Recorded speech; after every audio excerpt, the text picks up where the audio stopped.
to Amphan and recently Yash has affected these regions very much. And although although the loss of the human beings have been minimized due to technical improvement, due to time alert by the Indian Meteorological Department about the landfall, about the movement of the cyclone, but the loss of others, flora and fauna, and loss of the livelihood, the economic losses are very much. So, in this scenario, this today's webinar is very relevant, and in this webinar we have a very eminent speakers with us. We have Professor Sugoto Hajra from Jadavpur University with us. We have Professor Ashish Kumar Pal with us.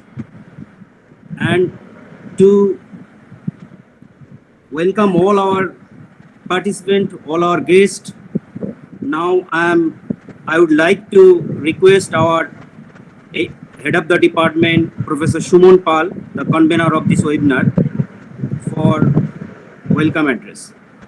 Professor Shumon Pal. Thank you, Dr. Ranishujaman, my colleague, and very good morning to everybody. Honorable Vice Chancellor, sir, am I hearable? Am I audible? Yes. Okay. Honorable Vice Chancellor, sir, Honorable Registrar, sir, Dean, sir, distinguished guests, ladies and gentlemen. My name is Shumon Pal, and I am the HOD of the Department of Geography, Sidho-Kanho-Birsha University, and it's my pleasure to welcome all of you in today's webinar. The topic of the webinar is coastal hazards and societal vulnerability in Indian Sundarban. Rural India's economy is based on agriculture, which accounts for 18.2% of country's GDP and employs more than 60% of population. Climate change scenario, rising global temperatures, and other environmental risks have made this situation more susceptible and forced rural communities to seek alternate source of income. The coastal area of India is extremely productive in terms of agriculture, and due to high frequency of risk and the great vulnerability of poor local communities to these hazards, the area is more sensitive to natural disasters than any other section of the country. West Bengal, India's coastal region, become a key global tropical cyclone and surge hotspots due to its physical location. Climate disasters such as cyclones, storm surge, and high tides, coupled with poor socioeconomic conditions in the region, negatively impact the coastal farmers' livelihoods, income potential, education, and food security. Exposure to climate pressure, sensitivity to damage, and lack of capacity to manage and adapt all the indicators of coastal socio-ecological system vulnerability. Reducing agricultural system vulnerability is a difficult endeavor since it is the result of succession of complex and systematic interactions consequences. In the last 12 years, that is from 2019 to 2021, catastrophic storms have battered West Bengal's coast areas, putting people's lives and livelihoods in peril. Cyclones like Ayla, Foni, Bulbul, Amphan, Yas, very recently, show the obvious indications of environmental unpredictability. In recent pandemic situation, this situation become more graver, and the socio-economic safeguard broke all the coping actions. With all these words, I am extremely delighted to pronounce the chief patron for the day, who is none other than the Honorable Vice Chancellor of our university, Professor Deepak Kumar Kaur. And I also welcome distinguished speakers, eminent delegates, research scholars, and students from West Bengal and other states of India who have joined us today. I promise the conference will be productive and worth your precious time. Thank you all. Thank you, Professor Shumon Pal. Now it's our pleasure that with us we have our chief patron, our Honorable Vice Chancellor, Sir, Professor Deepak Kumar Kaur, And now I would like to invite our Honorable Vice Chancellor Sir, Professor Deepak Kumar Kaur, for his inaugural speech. Sir. Good morning, everybody. Good morning. Good morning, sir. Thanks, sir.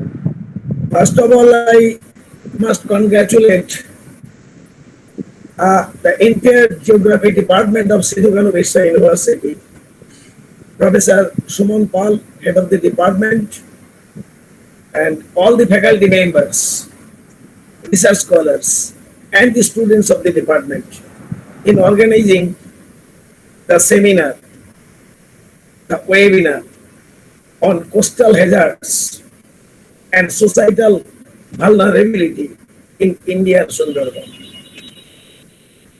Respected Professor Hazra, Professor Sugata Hazra from Jadavpur University, respected Professor Ashish Pal from Vidyasagar University.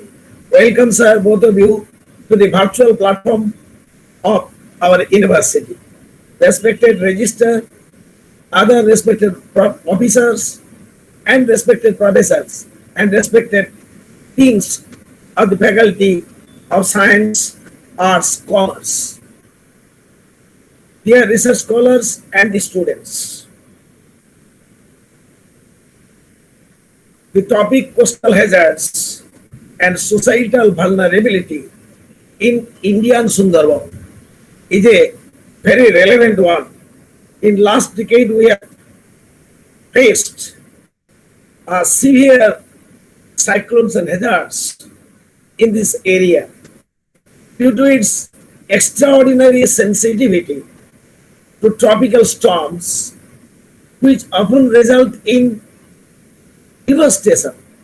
The coastal area of Indian Sundarban has been a focus of climate change and hazard research. While there have been recent research on the nature of these catastrophes, as well as people's sensitivity and responses, little is known about how other critical stresses, when combined with extreme weather events, affect natural resources and the flow of ecosystem services that maintain local lives. In the coastal region of Indian Sundarban, major pressures and hazards impact the vulnerability of people's livelihoods in changing socio-ecological systems. The use of qualitative and quantitative change drives in social ecological systems has influenced livelihood outcomes and different aspects of human well-being. Climate change affects countries, regions, and people in a variety of ways, and their adaptation techniques reflect this. A multitude of elements, including the agroecological system, socioeconomics, climatic impact, the enabling environment, and contemporary across geographies influenced adaptive responses of the people, of course. Insight and transformation approaches are two major components of the variation interaction. People involved in agriculture must first understand the impact of environmental changes in order to develop appropriate transformation strategies to mitigate their weaknesses and improve the overall strength of the agro-natural framework. The mangroves and other oceanic natural systems are affected by rising water temperatures. As a result of the effective sea level shift, a few islands in the coastal Bengal have been drowned. The assessment of multi-hazard events and their impact on the financial situation is thus critical for the coastal organization's security. For the security of coastal communities, assessing multi-hazard occurrences and their financial impact is highly critical. Last year's Amphan cyclone and this year's cyclone both had a significant impact on the lives and livelihoods of Sundarban residents. People who had relocated as a result of the Ayla cyclone attempted to return home after suffering the effects of the current pandemic. Extreme events such as strong storms, flooding, and salinization, however, forced them to return to their exodus situation. Hence, today, this seminar will be highly insightful. We have two distinguished speakers in their areas of specialization who have spent a significant amount of time researching Sundarban in depth. I am hoping that their research will be a game changer in terms of tackling the effects of global warming on Sundarban and the resulting problems to livelihoods. Thank you everybody and best wishes for a great success of this webinar, which is well suited to address the intersection of SDGs 1 and 13, the poverty and the climate change. Thank you all. Thank you. Thank you, sir. It's my pleasure to extend our heartiest thanks to on the behalf of the Department of Geography to you. Your presence has illuminated this program, and you have rightly pointed out the problem related to the Sundarban areas, and also how to deal with this problem. Now, it's my pleasure to announce that we have our respected registered sir with us, and I would like to invite our registered sir, Dr. Nauchiketa Bandopadhyay, for his lecture. Sir. Good morning. The onset of today's online GREAT webinar, I want to convey my regards to the Honorable Vice Chancellor, Sir, Professor Deepak Kumar Kaur, who always upholds the spirit of all the scholastic activities and motivates us along with academic activities in a befitting manner. My regards to esteemed speaker, Professor Sugato Hajra of Jadavpur University and Professor Ashish Kumar Pal of Vidyasagar University. I congratulate Professor Subroto Kumar De, Dean of Science. I congratulate Professor Shumon Pal, Head of the Department and Convener of this webinar, and all the faculties of Geography Department for organizing this webinar. I welcome all the respected teachers who are sharing this virtual dais. It gives me immense pleasure to extend a very warm welcome to all of the scholars and students present here. Coastal hazards and societal vulnerabilities in Indian Sundarbans, a contemporary context. Climate change matters. If it is anthropogenic, it is more threatening. Sundarban region, the largest mangrove gene pool of the Ganga, Brahmaputra, Meghna Delta in India and Bangladesh, is the worst affected now.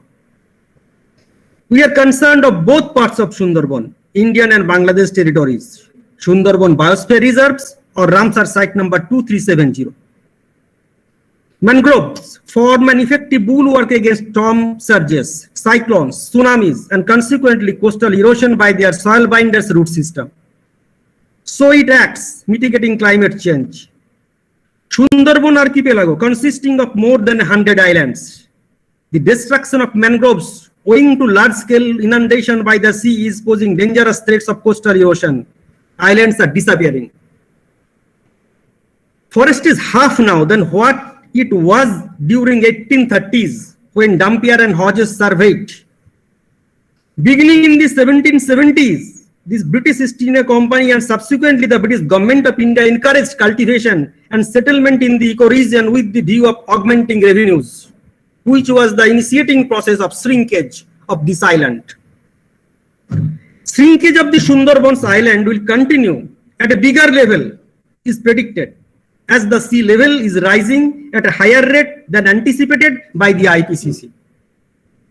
Tectonic movement and anthropogenic factors are causing havoc to this World Heritage Site. Vulnerabilities to coastal erosion and resultant disasters are like routine affairs.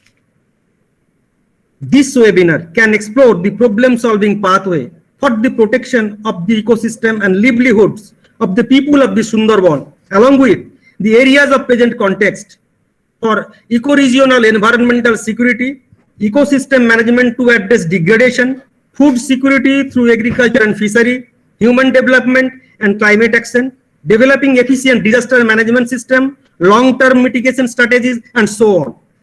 I wish the webinar a grand success. Thank you, sir. Thank you to our registrar sir for his motivating speech. And now we have with us our dear colleague, our Dean of Science, Professor Subroto De with us. Now I would like to invite Professor Subroto De, Dean of Science, for his lecture. Professor Subroto De. Thank you. Thank you. Good morning, everybody. Respected Honorable Vice Chancellor Sir, Registrar Sir, today is our distinguished invited speakers, my dear colleagues from Department of Geography and from other Professor, be louder. It's not audible. Other departments of schedule, non-teaching staff member present here, my dear students and research scholars. First of all, I would like to thank the team Geography to have this timely initiative in organizing this webinar. Though I'm not a subject expert, I do not have something much about this topic, but I'm just sharing a few words today. Today's seminar topic: coastal hazards and societal vulnerability in Indian Sundarban. As HOD Geography mentioned that since early civilization, the coastal areas have been very much attractive settling grounds for human population as they provided rich marine resources, fertile agricultural land, and possibilities for trade and transport, which led to high population densities and high levels of development in many coastal areas, including our Sundarban area also. And this trend is continuing into the 21st century. As you have already heard from our Honorable Vice Chancellor Sir and Registrar Sir that the coastal hazards are physical phenomena which expose the coastal area to risk of property damage, loss of life, and environmental degradation also. The population that lives along or near our coastlines are an extremely vulnerable population. Sundarban, the largest delta and mangrove forest in the world, has extremely rich diversity of aquatic and terrestrial flora and fauna. We all know that the low-lying Indian Sundarban deltic region is highly susceptible to multiple coastal hazards and disasters. Rapid onset hazards and slow onset hazards results large-scale resource depletion, limiting livelihood opportunities, weakening existing economy, intensify the regional crisis, and eventually make the society disorganized and make people, specifically young women and minor girls, vulnerable to human trafficking. I'm sure that we all will be agree that the increasing frequency and intensity of natural hazards are very much influenced by global climate change, which is the additional burden for coastal residents to sustain their livelihood in such an antagonistic environment. As coastal populations continue to grow, so the need for better ways to increase resilience of coastal areas to the effects of severe weather, coastal flooding, erosion, and comprehensive and cohesive policies on coastal protection need to be based on the best possible information, from improved coastal mapping to enhanced weather and impact forecasting. Armed with knowledge gained from these tools, government officials, coastal managers, property owners, and everyone who enjoys the nation's coastal areas should work together towards developing a long-term plan for ensuring that coastal resources will be sustainable for future generations to enjoy. Researchers across the globe are concerned about the understanding of climate change and exploring its relative impacts on the ecosystem. A good number of research teams in West Bengal as well are working for the identification of priority blocks, specifically in the Sundarban area, in terms of the degree of vulnerability, which is very important for resilience building, and disaster preparedness. Today's webinar will help us to understand clearly about the coastal hazards and societal vulnerability, and will highlight about the diversified approaches and policy measures to ensure meaningful climate actions and consequent socio-economic vulnerabilities. Thanks to all of my colleagues from Geography Department for bringing their expertise and experience around the table in this important topic. Indeed, colleagues, my dear friends, you are hosting this webinar on a very important issue.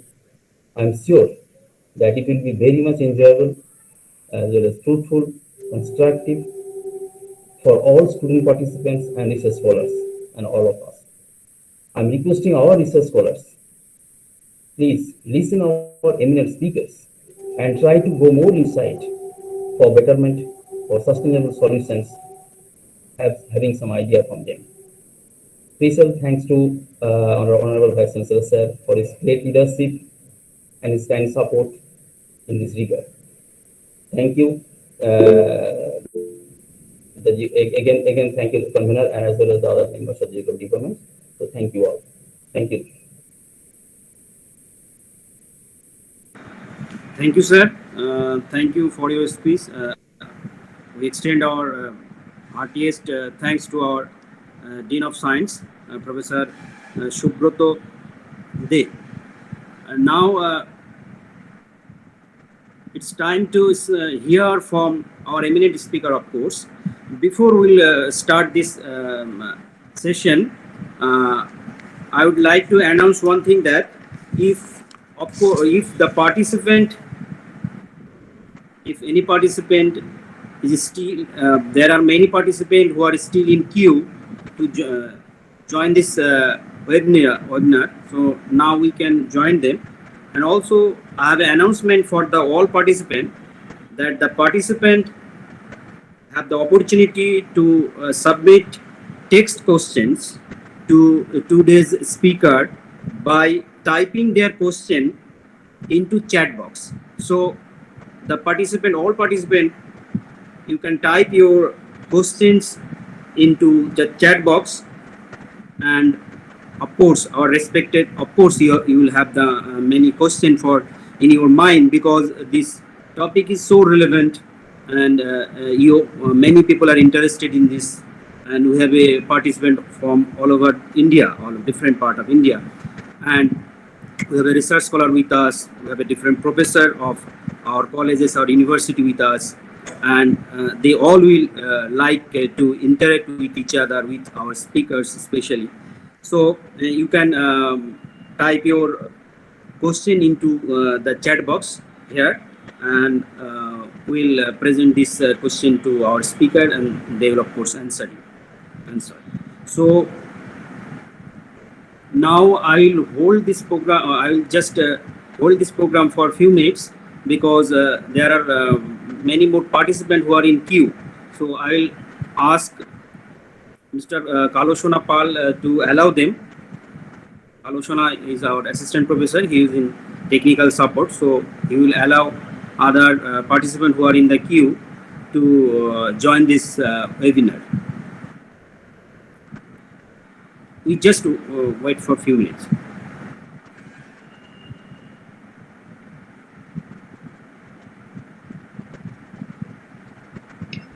Hello.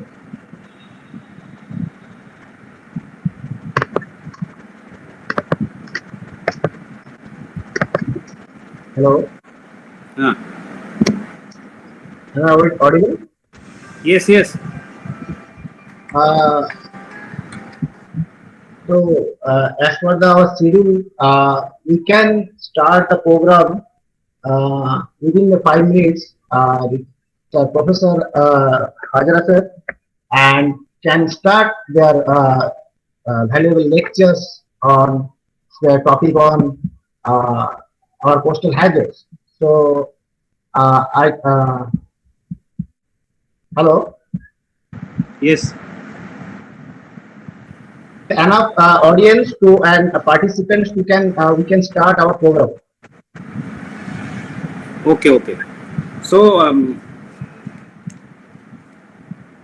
I want to know, Professor Shugota Hazra, are you? Can we start? Yeah, sure. Okay. Thank you, sir.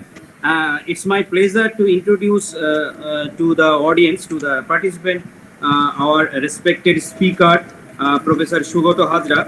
He is with us. Professor Sugoto Hazra is a professor of coastal zone management and former director of School of Oceanographic Studies at Jadavpur University, Kolkata. He has done pioneering research on Sundarbans, climate change, biophysical impact.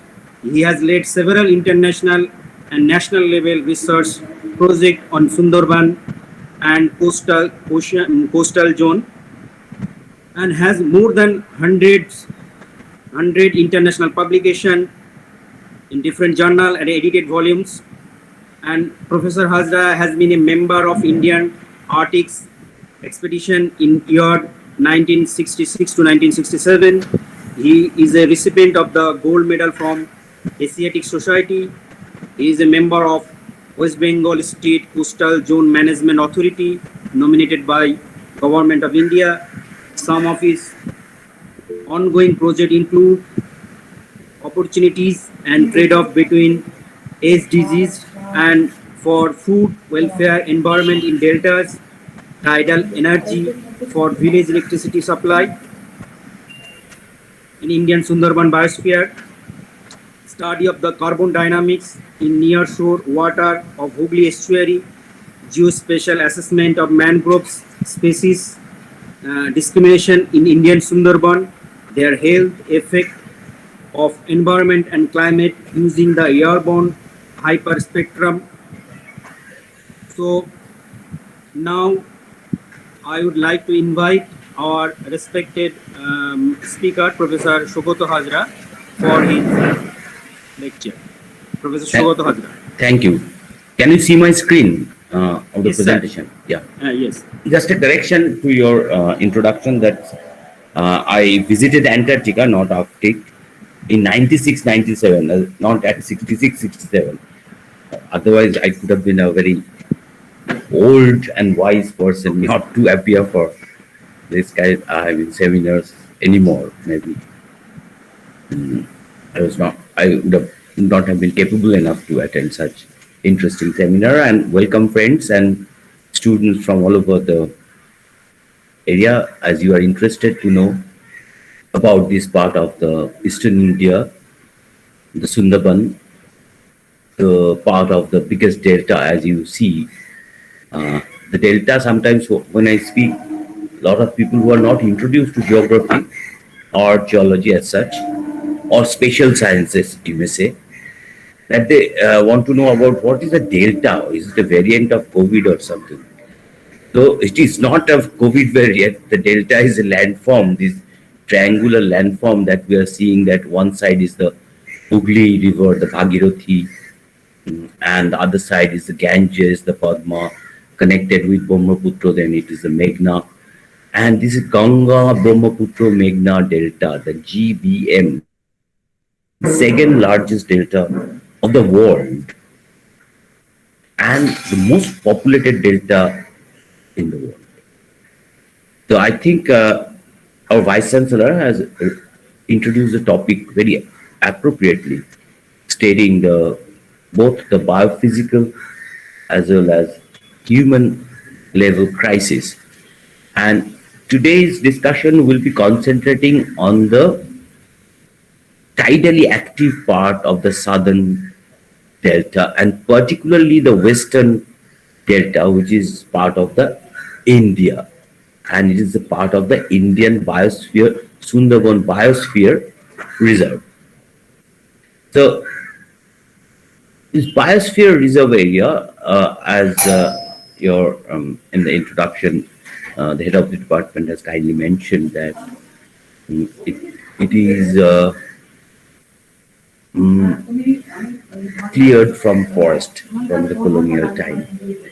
The mangroves are left in the southeastern corner. It is a protected mangrove forest and is the only mangrove forest on the earth with tigers in that. 96 plus tigers and 5 million people. So if you think of impact of climate change, the impact cannot be discussed only on the people. It should have been discussed with also the ecology and the ecosystem. So the vulnerability or the risk of any particular landform is not only constituted by its social or economic vulnerability, that 32% people are below poverty line and something like that. Chronically, they are poor. You may ask that why? Because people come to the delta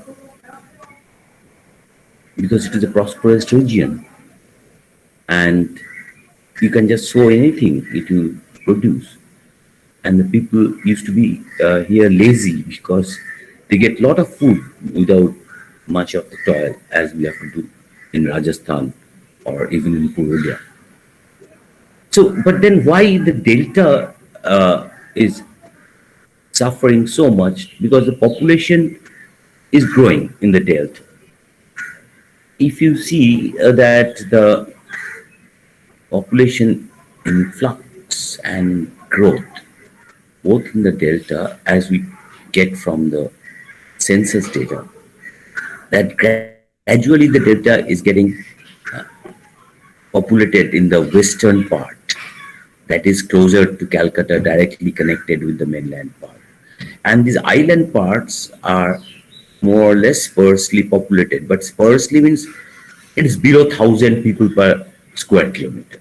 Is unlike the Orissa coast where 329 people per square kilometer is the average.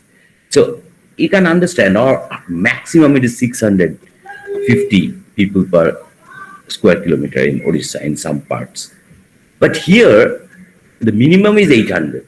The maximum is around 2,000 people per square kilometer. And the population is increasing. And the population is it is now in 5 million mark, 2020, 21, that as per population projection, and this will continue to grow. So what happened to the delta? Apart from climate change, why people are struggling so much to survive here? But even if they are struggling so much, why they are coming here to at all, and how they are growing? I mean, if it is so much vulnerable, then they should leave. It's not happening like that. And if it is not at all feasible for a good life, then why are they growing? How? So what are the crises of the delta has to be seen as a background of any kind of assessment for vulnerability of the population as well as the biodiversity to climate change. So one of the major factor that I would like to mention, that if you study the paper by Allison, 2003, you'll find a question in your mind, why this delta didn't grow further in the south? Because the delta, all the deltas of the Holocene, as you say, started growing in the time of sea level rise. Because the Pleistocene glaciation has ended, and then in Holocene, things are warming up, the sea level is rising from the, it was 100 meter, 120 meter down. People used to cross, early human being crossed to Australia. Overland. I am sure that Rams or Panor Sena could also walk up to Sri Lanka at that time, because the sea level was much below. But then the last 7,000 years, the sea has started, achieved its present position after this Noah's flood, what we call the Flandrian marine transgression, when the sea has encroached up to Dum Dum and this part of the delta, and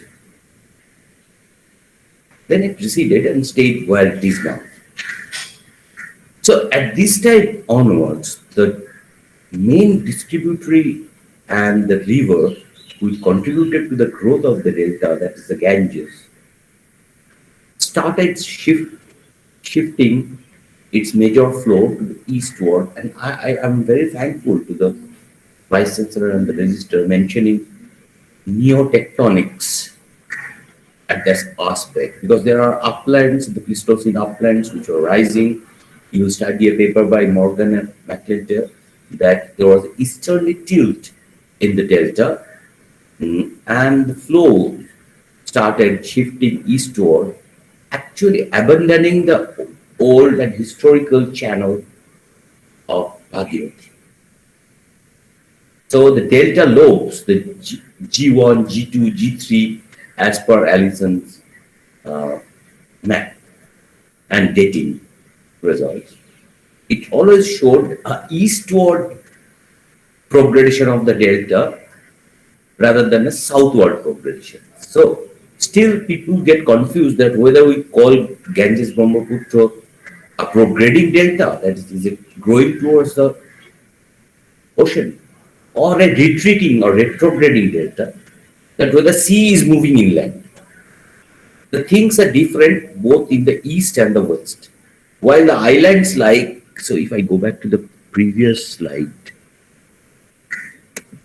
so this Bhola island of Bangladesh, it started growing like anything.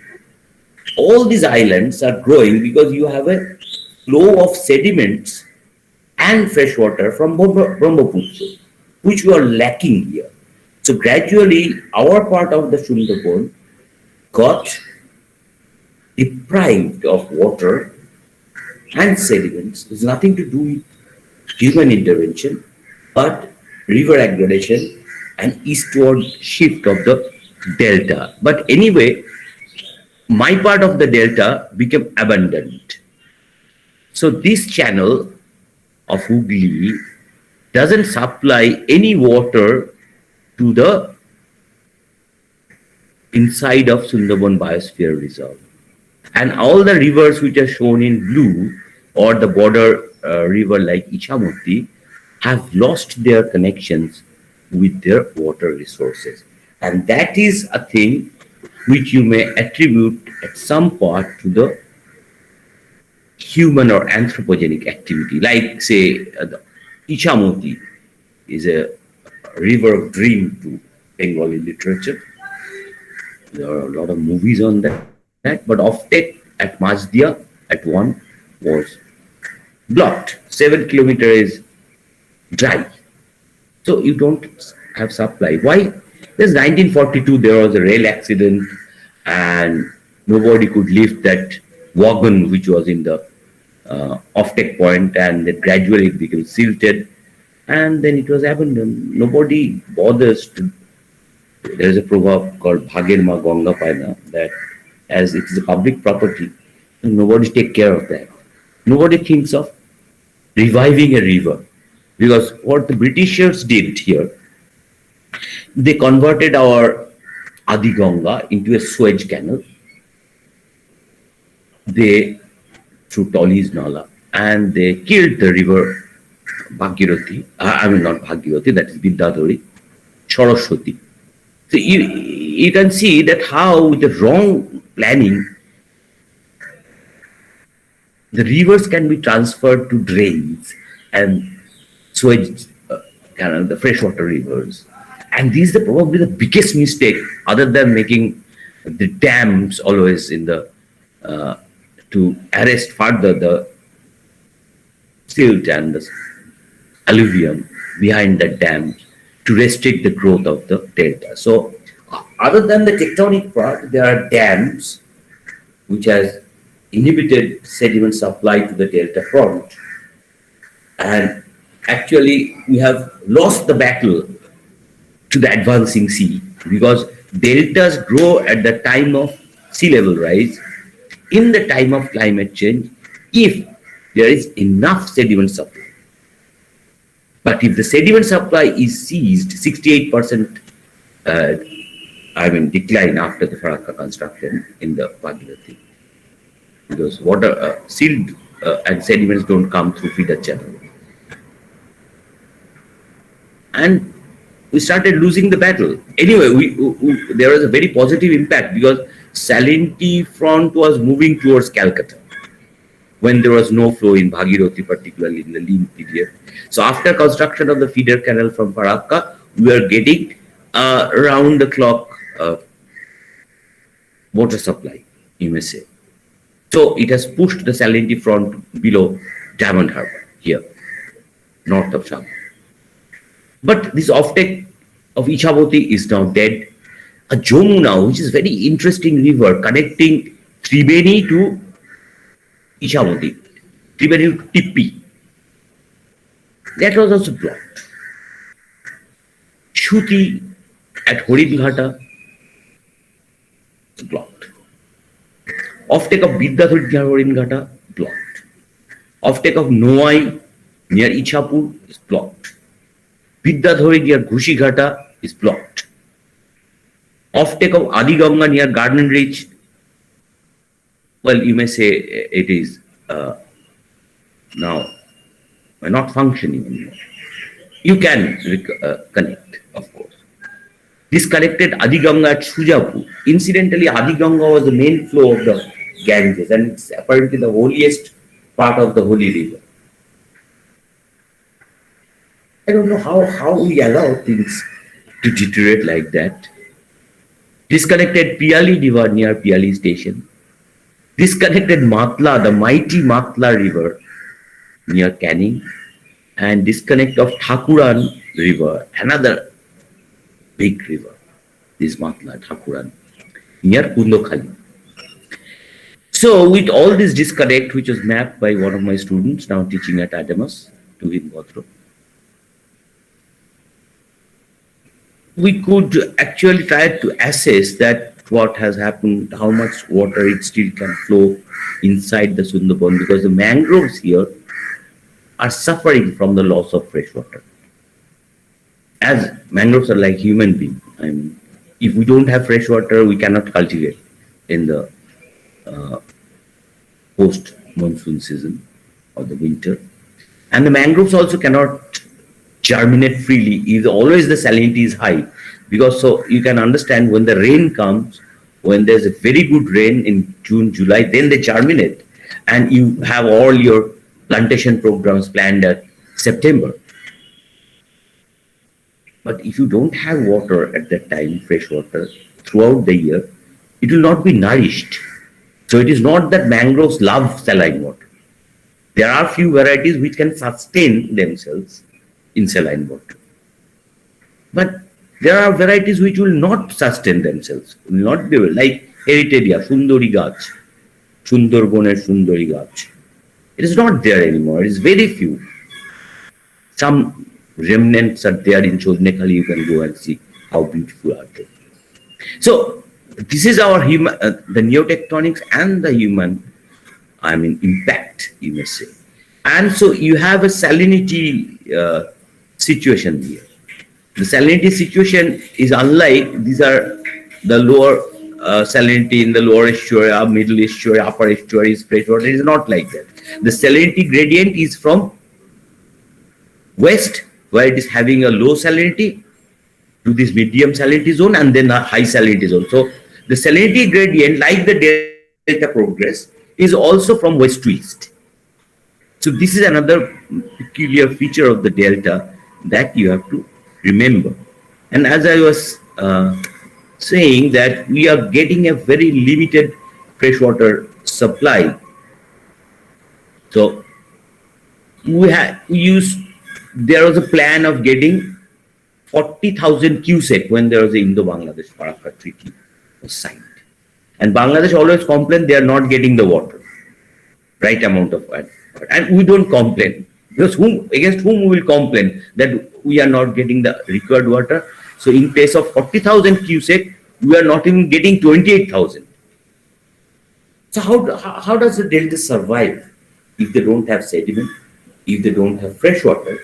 Then how, you tell me, that the vulnerability can be reduced?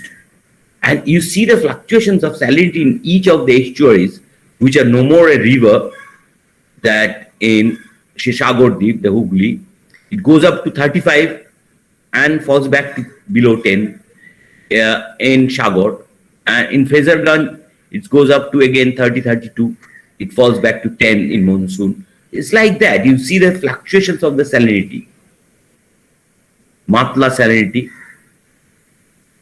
it can become freshwater even at canning. 5 something like. So salinity is a problem, as mentioned by our Vice Chancellor, and population is another, and not getting enough fresh water is a problem. So let us explore that how this thing is there. The drinking water demand is growing because the population is growing, and we have assessed the drinking water demand with the years and tried to see how things will change, because there are two sources. What are the sources? Groundwater. If the river water is saline, you will get groundwater, isn't it? But if you see that there, other than one or two freshwater reservoir in the very upper part within 5 to 10 meter, in most of the islands, you have saline water layers. So you cannot use this groundwater for agriculture in the southern blocks of Sundarbans. Few northern blocks can tap this shallow groundwater. I'll discuss it. And the deep groundwater is below 400 meters. And this is because of the coastal regulation zone, coastal zone regulations. You cannot use this water other than for drinking. So with this thing, what is happening in Sundarban, blocks of the northern area close to the arsenic affected blocks of the Dedonga and North Chobish Pargona, they are going for second crop using the boro crop using the groundwater, and they are now getting affected by arsenic. And these blocks which are not doing second crop using subsurface water, except in some part of Pathar Pratima, near Ramganga, these blocks are arsenic free. Another vulnerability. So if you want to cultivate more, He'll have arsenic and cancer as this person, skin cancer. Or you do not cultivate and suffer for poverty and depend upon the free ration given to the people of the region.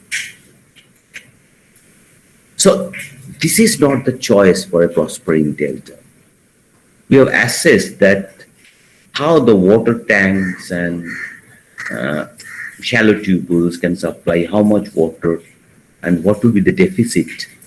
Can this be filled up by some risk reduction measures? Because this is one of the, water is the biggest risk in the delta.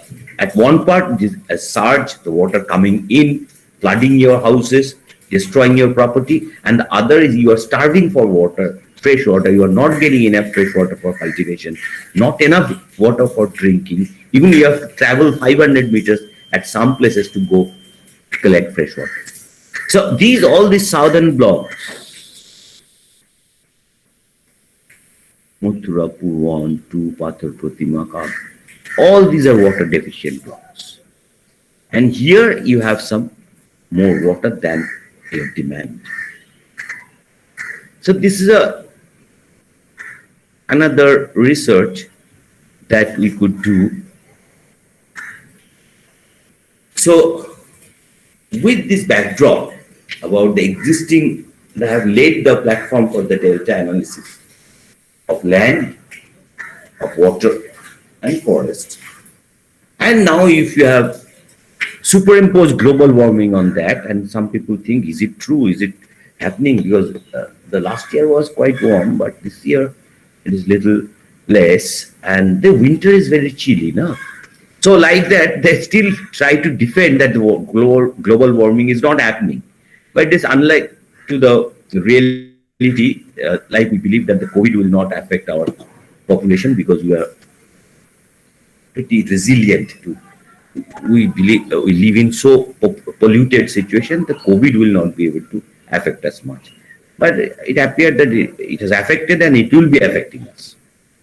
So don't underestimate, let us not underestimate the enemy. The enemy might have been created by us, but let us not underestimate that. So the global warming is happening. A reality is 1950 average up to 1980, and most of the temperatures was below that. And after that, we are getting only the 1 year is superseding the previous year, the temperature. And with that, some people thought that after the lockdown, there would be a drop in the carbon in the atmosphere, which is pushing the temperature, raising the temperature. It didn't happen like that. We are having the 419 ppm in May 2021. Highest ever. So things are not exactly happening how we want them to happen. And what is, if this is the global, what is the local? Locally, what is happening, in spite of all predictions that, okay, rainfall is going to increase and like that, is not increasing anything. All the last 20 years, we have observed that, I mean, this is the pre-monsoon rainfall. Pre-monsoon rainfall has decreased. Post-monsoon rainfall has decreased. Only there is a rising trend a little in the monsoon rainfall. And additionally, what has happened, because people may sometimes get confused, we have increasing high intensity rainfall. This is the graph of the high intensity rainfall around Calcutta. So all these spikes are above 100 millimeter rain in a day. So we are not getting enough rain, but suddenly in a day we are getting more than we can handle. So Calcutta is getting little amount of flooding, what we call urban flooding. So this is a delta city, and every day we face high tide and low tide. But with this situation, there are serious problem of water logging and urban flooding can appear in the low-lying slum areas of north and Khidipur and other areas, or the eastern slum areas. The temperature is rising, the sea surface temperature is rising at an alarming rate that may lead to 2 degrees centigrade of rise. The trend is like that. All the temperatures, winter temperature is rising, post-monsoon temperature is rising, pre-monsoon temperature is rising pretty steadily, and monsoon temperature is also rising. So it is quite an alarming situation. And with this data set, one of my students, Partho Mondo, did a future modeling for the deltaic area with the RCP regional climate model 8.5 scenario. We have all the scenarios, and these are bias corrected data. That means it's tallied with the 2000 to 2020 with the actual recorded temperature. So the temperature, mean daily temperature is going to rise. Then there can be a little, you may say that a lull in the temperature. It will not rise that steadily. Then up to say 2050, up to 2030, there will be a steep rise. Then there will be a stability up to 2050. But then again, there will be a steeper rise and further steeper rise in the later part of the century. That may lead to a 2 degree centigrade warming. And with this, you have a situation here. Accelerated sea level rise. Because if you see from 1948 to 2015 or something like that, our tide gauge record, you'll find that it is around 4.16 millimeter per year. Because this is a complaint against me always, sometimes raised by a lot of students as well as faculty, that sir, you always talk sea level which are different. Why it is not steady? I will say that it depends upon that the length of the period that you are measuring, number one. Number two, whether you are measuring a sea level from land, because the land is also subsiding.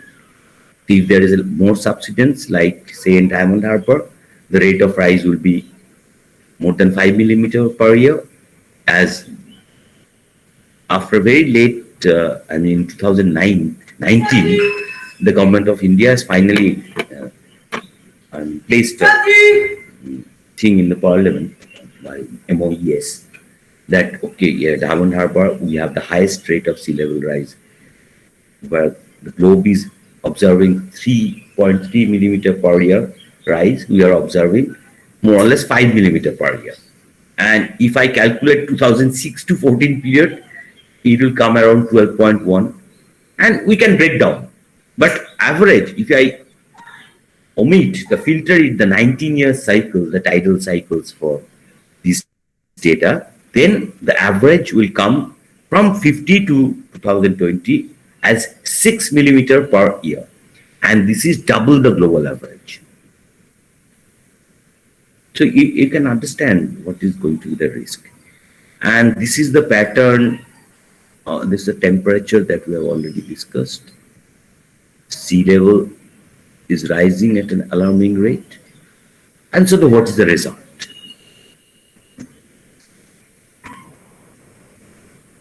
The result is loss of islands, as our Vice Chancellor was talking and the Registrar also pointed out.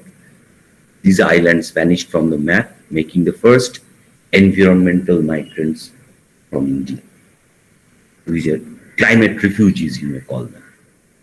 Think of the Jambu Deep, very close. It was a 17 square kilometer area, now it is 3. And now a lot of people are thinking, as in the beginning also, that we depend heavily on the mangroves, that mangroves can resist sea level rise, it can grow with the sea level and can actually protect us.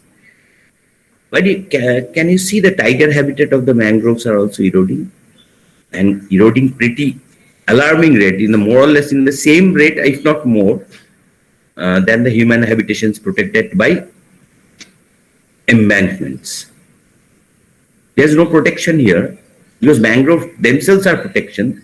So only the sea-facing islands are facing very strong erosion. So both human habitations and mangroves, all the islands we have listed, that all the 11 islands. Dakshin Surendra Nagar from 32 square kilometers in 69, 52 to 41, Shagor 350, 252 now 234, Namkhana 151 to 144, Moshuni 33 to 27, Lothian is more or less stable 35, 36, Ghodamara from 8.5 square kilometer to only 3.8. So there's a lot of depopulation in this place. Donchi 38 to 33, Dalhousie 79 to, these are mangrove islands, 60, pretty high erosion. 32, Bulcheri to 21, Bhangaduni 45 to 22, half has become. And Jambudip has become 1/3, less than 1, 17 to 4. This is not a good sign that the sea is moving to the land. And the rainfall variability is pretty high. Reduction up to 2030 will continue. Then the rainfall trend will rise. So after 2030, we will have some more cultivation in the post-monsoon. But again, it will fall, and again it will fall. So it is not a very happy situation for Sundarbans. And monsoon running late by 15 days, these are more or less, news. Always in 2019, it came, instead of Shravan, it came in Bhadra. So you can understand, it's 2019, they are reporting it's 15 days late. So 2 to 3 weeks shift in the arrival time is there. And what are the other climate change impact? The increase in the cyclonic disasters and the cyclone intensities and more number of high cyclones, high velocity cyclones. So these are the 30 cyclones we faced in 15 years. Again, not a good sign for our delta.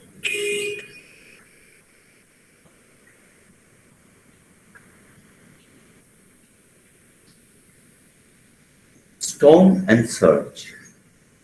If we delve into this system a little, you can see that the cyclones can move to its left and can move to its right and can also go straight, as it was done for Ayla or even Amphan. Or it can again bend towards the left. So if bends towards the left, it goes to Orissa. If bends towards right, it goes to Bangladesh or Myanmar. And if it comes straight, then it comes to land, make a landfall in our Sundarban. But you can very interestingly see a cyclone called Bulbul. It went straight like that, then it moved rightwards. So this is an area of predicting as unpredictability, as your head of the department was telling, that in which direction the cyclone will move. Because we are able to model that the cyclones will have more intensities. Because why there will be more intensity? Because there are more number of high intensity storms also. Why so? Because the sea surface has warmed up. So this is the fuel for a cyclone. So whenever even the sea up to the depth of 700 meters is pretty badly. So there is always a burning in the Bay of Bengal. So it is reducing the pressure on the top, and the unfavorable wind shear and other things, cyclones can be created. And you have a defense like this against the surges. The earthen embankments at the time of Rani Rashmuni, when serial has been going up, she was instrumental in raising the resilience of the downtrodden population of the delta. So at our time onwards, the embankments were created to safeguard it from the tidal surges. Even at that time, cyclones were there, and Sundarban used to get devastated by cyclones. And you know the cyclones term was coined from India, and particularly Calcutta, particularly in a place called Canning by Sir Henry Piddington, who actually mathematically showed that these cyclones, after their formation, how it is formed, and the coiling type of rotating motions of the wind, and he named it as cyclones. And he warned against establishment of Port Canning. However, it was not listened to, so he died, and the port also destroyed by another devastating storm. So this is the history of the delta. So as we now think that we can make some concrete embankment. So see what is happened to the concrete pitching of the embankment. Or this is the Ghoramar Island. People have taken shelter on the rooftop. And these are the mangroves standing. This type of small mangroves will not be able to protect against the rising storm surge of 10 to 20 feet. So, can there be a long-term solution for risk reduction in the delta? So, if we compare the surge inundation of Ayla, this is done by one of my students, Saurabh, our ongoing project on sustainability of Sundarban Delta with UKIRI DPT fund. So this was Ayla's inundation taken from satellite images. And in Amphan, as Ayla, the inundation was saltwater inundation. In Amphan, the saltwater inundation marked in red. Most of the inundations were from the rain. But rainwater inundation is finally good for agriculture, not the saltwater inundation. But again, at the time of Yas, though the cyclones didn't hit directly, we are devastated by a surge, and that all these red areas are the Yas surge inundated area and the breakpoints for them. Now a question comes, why a lower intensity cyclone like Ayla could make a huge damage here and inundation, while the Amphan, which hit more or less in a similar place, couldn't make such big surge inundation. Again, Yas, which didn't hit us, how the surge could travel and inundate us. So, very interesting research questions, but it is not only a research question, it is a question of the survival of the people of the delta, the hazards, the vulnerability of the people, and the risk. So I think we can answer it during the gradual discussion time, because the time is not very large, so it will take a lot of, and there are a lot of confusion about bank failures. How much of embankments, how many are brick pitched, how many are concrete pitched. So our evaluation is like that. There are 3,434 kilometer long embankment within the biosphere. And the sea facing embankments, which are concrete pitched, like as we find at Shagor or at Bokhali, are only 30 kilometers. In the margin of the big rivers and the islands, there are 1647 kilometer, 1737 kilometer of embankment. And inside the island, so they are comparatively safer, and these are the mud embankments basically, 1647 kilometers. So, and among that, so vulnerable is around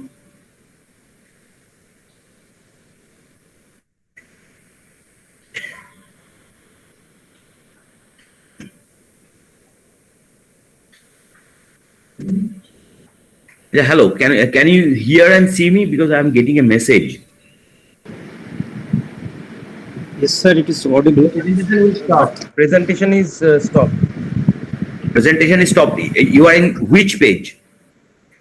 That is in bank failure. Yeah. That. Okay, there I have stopped it. Let me see whether it continues.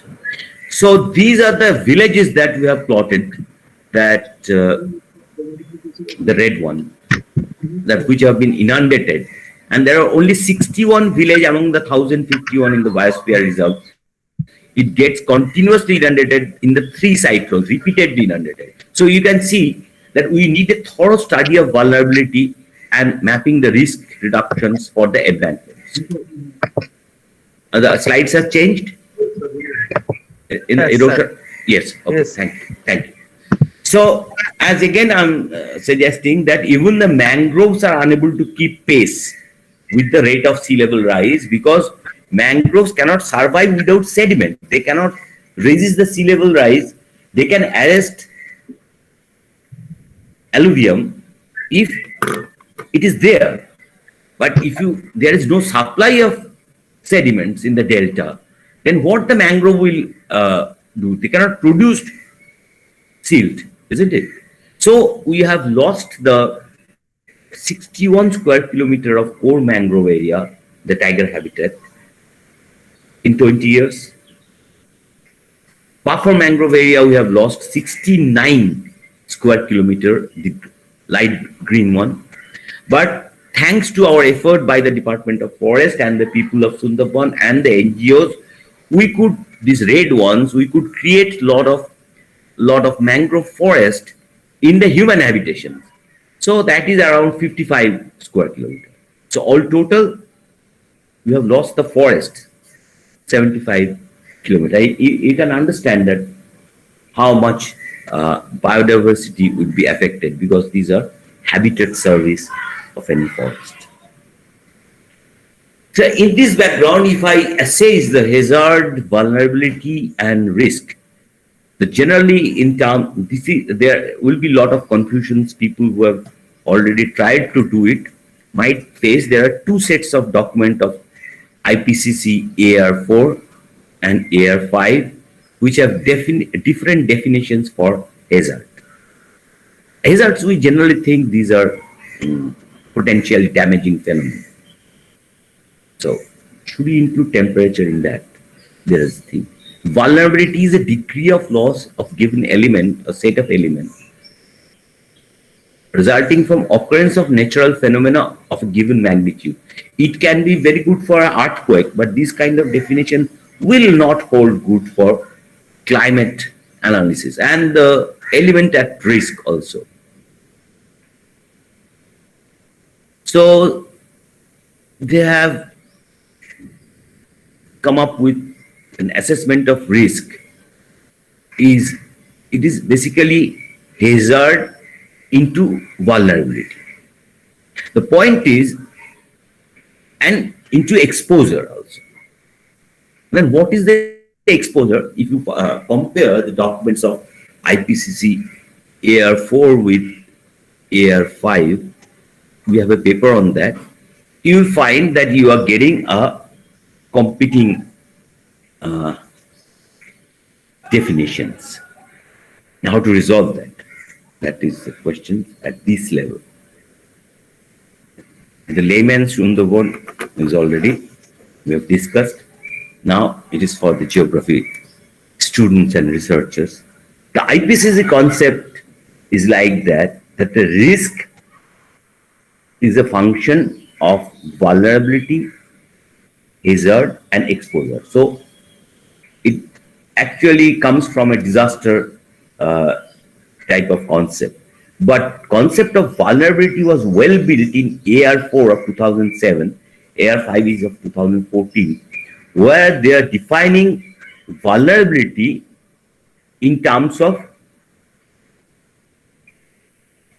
state of the system of concern or farm, that is a stressor, exposure, and hazard, like that. So if we try to link that, we have done in one of our papers and for assessment of vulnerability and risk.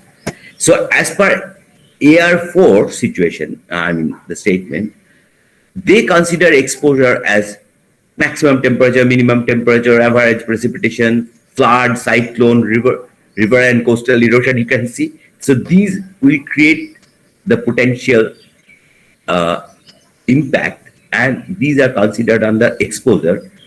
And sensitivity of the system was taken as how the system will be impacted depending upon some inherent property of the system or a human system. Say the population below 6 years, female population percentage, SC, ST, which are weaker section population, marginal workers population, BPL household, no assets, no land, agricultural dependency, non-workers, kacha house, so land conversion too much. So these are the sensitive part. And in the adaptive capacity, we can consider as per their formulation, in the air for the literacy rate, pakka house, road density, good road density, health institution, education, electricity, sanitation, safe drinking water, crop diversity, seed banks, fertilizer depot, all these things under adaptive capacity to climate change. So with this, you can constitute a VI is equal to exposure minus adaptive capacity into sensitivity as per this formula, Han, in 2009. But in IPCC AR 5, so they have changed the definition of the exposure. So exposure is not anymore the flood, cyclone, river and maximum temperature. This has come under hazard. So all these things has come under hazard, cyclone, land loss, flooding, everything, which is logical. And exposure, under exposure, what is the population density? That they have considered. What are the agricultural dependency or the amount of agricultural land? Because more it will be there, more it will be exposed to climatic variabilities like say no rainfall or very heavy rainfall or very high temperature rise and livestock. So these are the components considered by IPCC, can be considered by IPCC Air 5 framework to assess the exposure. Then if we have the frequency of hazard, extent of flood and cyclone, frequency of flood and cyclone, frequency and extent of riverine and coastal erosion, these three elements we have taken for Sundarban.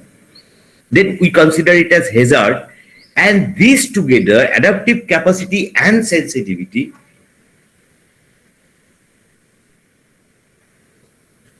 you can see that this will actually be a component of vulnerability. So with this vulnerability, if you multiply this hazard, then you get a risk. So from AR 4 vulnerability analysis, if you attempt to assess risk, it will be faulty. And with AR 5 framework, you can assess these as social vulnerability.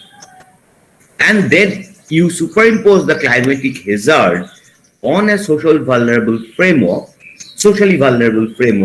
and see where the risk interaction is coming maximum.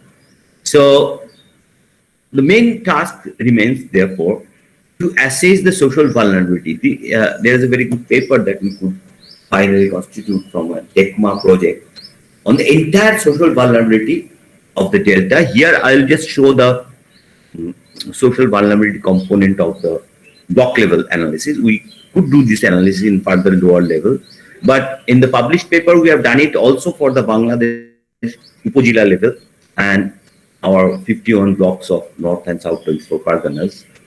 So because this will help us to actually locate that who will be more affected and where will they be affected. Will they be affected in Shagor more or Goshaba more, or because they may have more resilience or adaptive capacity. Here in Kultoli they may not have, or in Jharkhali or Basanti they may not have. Sandeshkhali too, dominated by more than 50% ST population. Is it new to you that Sundarban there is a lot of tribal population brought by the Britishers to kill the tigers and clear forest?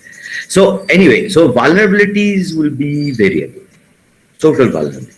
And in the Bangladesh entire GBM paper, we could show that social vulnerability is dynamic. It has a spatial gradient and has a temporal gradient. That means it can change in space, like the vulnerability at Haroa is much less than the vulnerability at the sea facing Pathurputi. So there is a spatial variation of vulnerability. And if I compare the vulnerability of 2001 and 2011, because there are a lot of developmental activities which has contributed. And now there is no census data unfortunately in 2021. So we have done a survey of 2,000 households, just selectively for each, 2 villages from each block. And we could see that the social vulnerability has reduced significantly in villages because people are getting free ration, which they were not getting at 2011. They have much more of Pakka household now. They have much more of electricity in their household.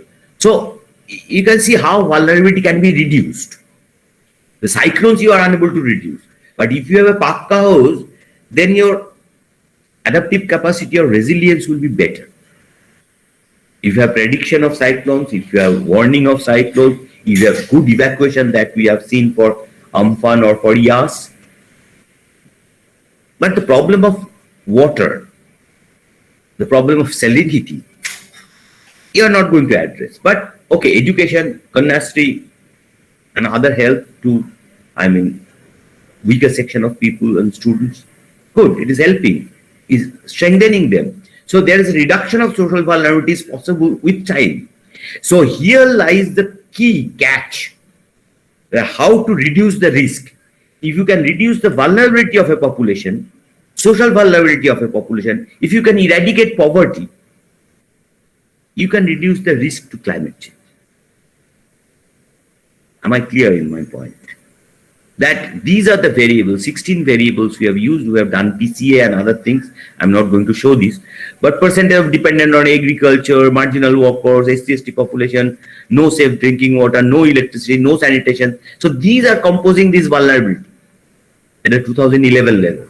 And I can recompute the vulnerability with I don't have a census now, but I have my survey data, representative surveys. So I can see that vulnerability has been reduced.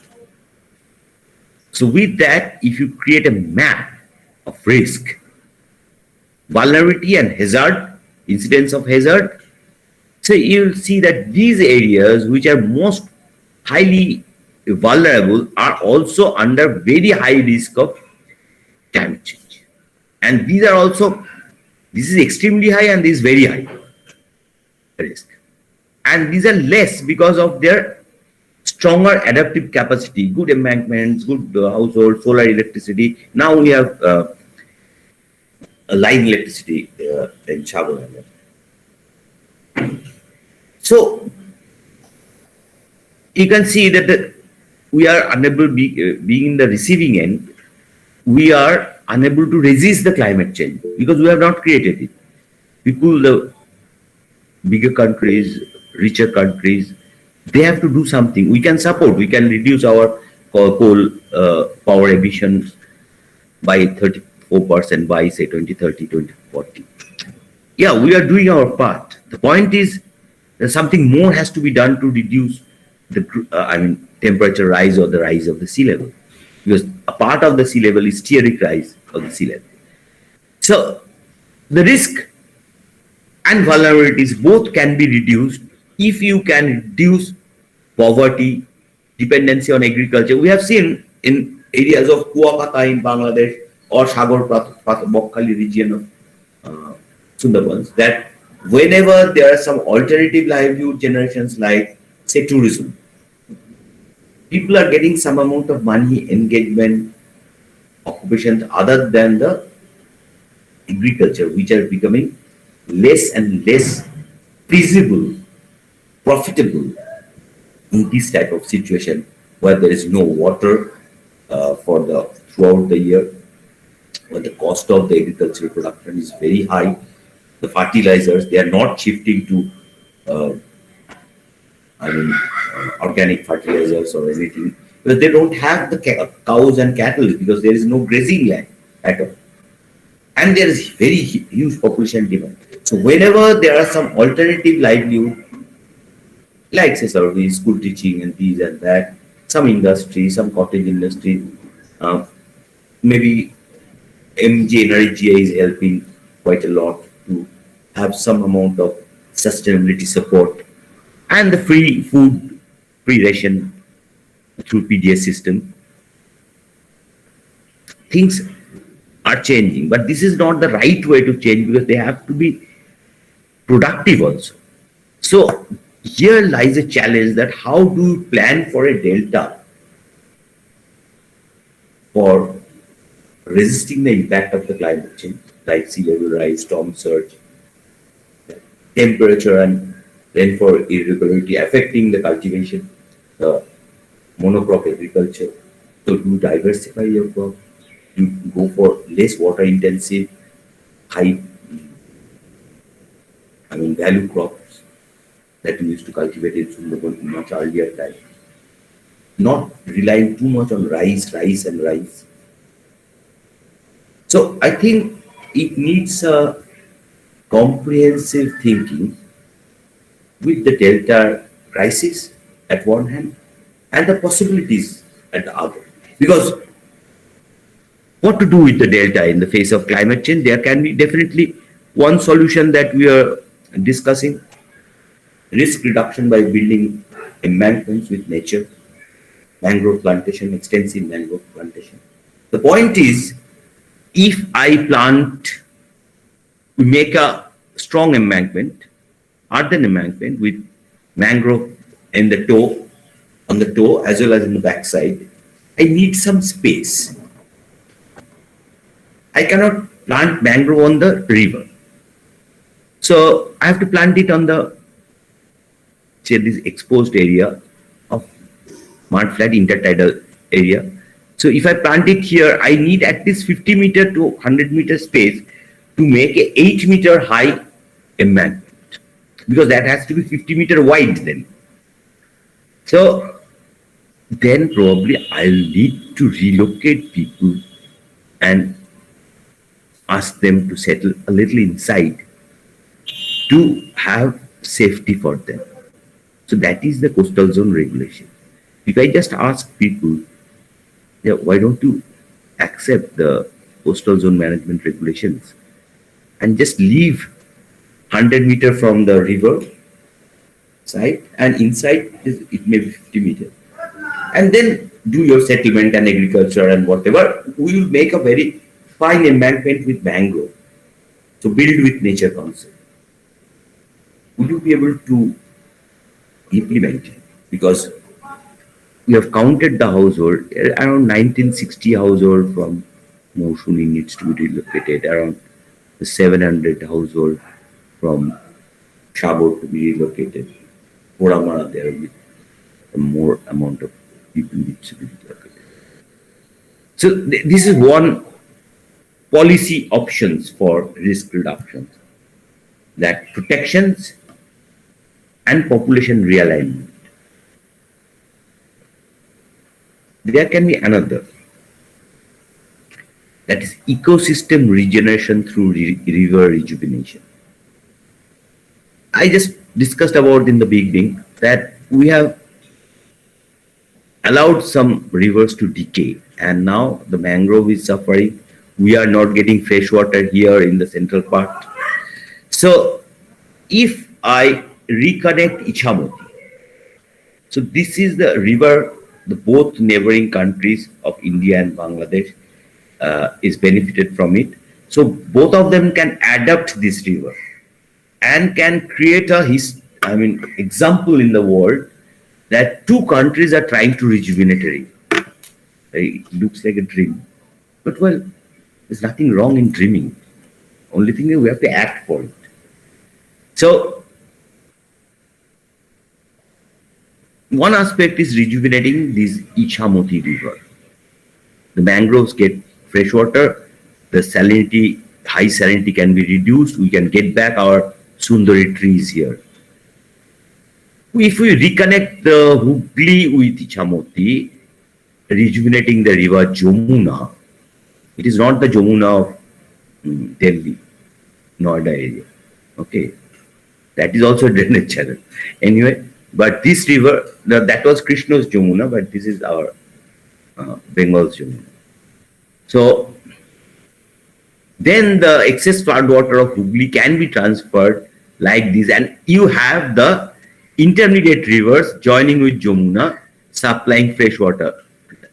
Noai with Hooghly will definitely benefit and rejuvenate Vidyadhari at number 4. These rejuvenations and reconnections will help the delta to be self-reliant again, and they will be able to cultivate for 3 crops. They have sufficient water to drink, not to depend upon subsurface water, which might be arsenic bearing. And of course, we will, even in this election, I have seen people are having a demand. It's very nice to see. I mean, people are demanding that Adi Ganga has to be revived. Adi Ganga is the holiest of the holy river of India. Okay, but now it has turned into a drain, particularly after the metro pillars. I mean, nothing can be done, it seems. But if we open up Garden Reach and if we dig a little part from Sujapur to connecting it to Yali or other areas, I think that Adi Ganga can be revived. And immediately, this part of the central part, which is really under salinity, high salinity stress, can be saved. So they will bring some sediment also with them. That will also help the delta and the mangrove to sustain themselves. And the tiger habitat will not shrink much, and they need not have to come to human habitation to increasing the man-animal conflict. So I think what I am trying to infuse the idea to the students of geography, the future researchers of geography, because I will not be able to do much further probably after what I have done so far.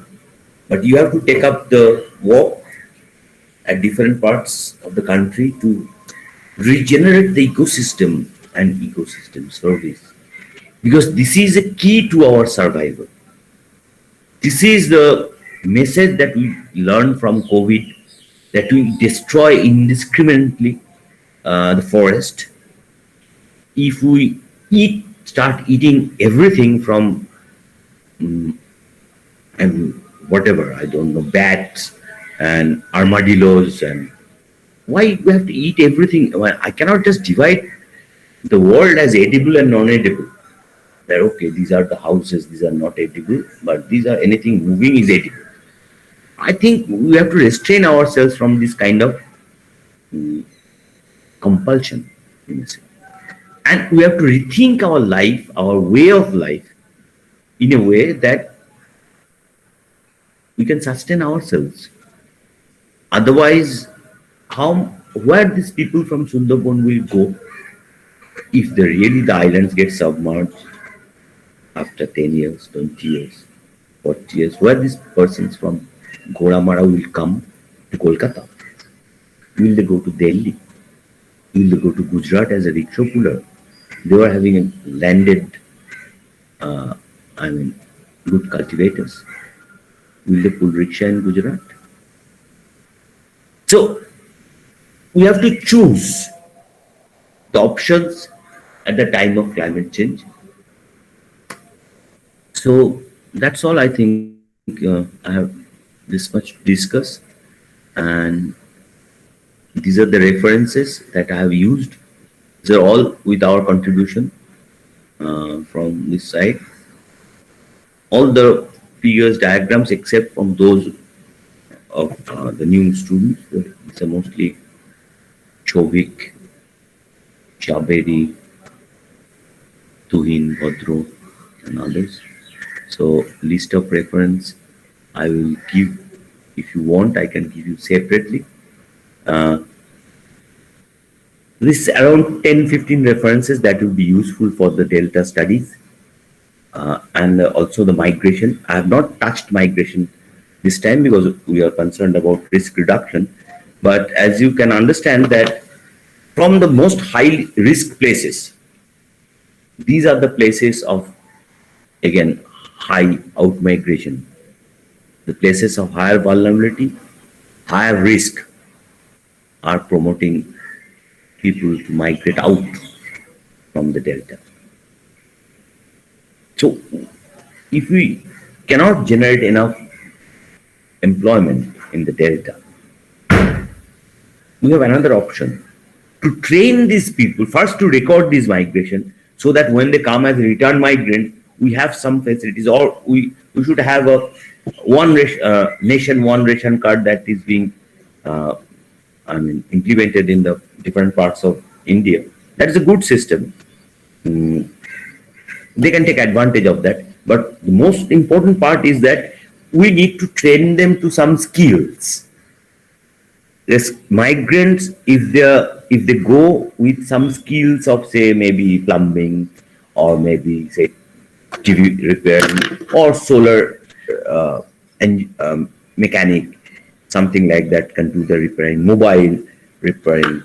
So non-farm skills, they might know, try to know some languages like Hindi or Malayali or whatever, where they want to go.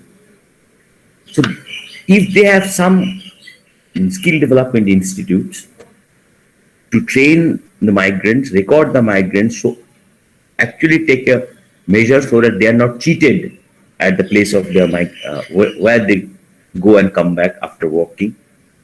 If you encourage to migrate, that can also be a solution.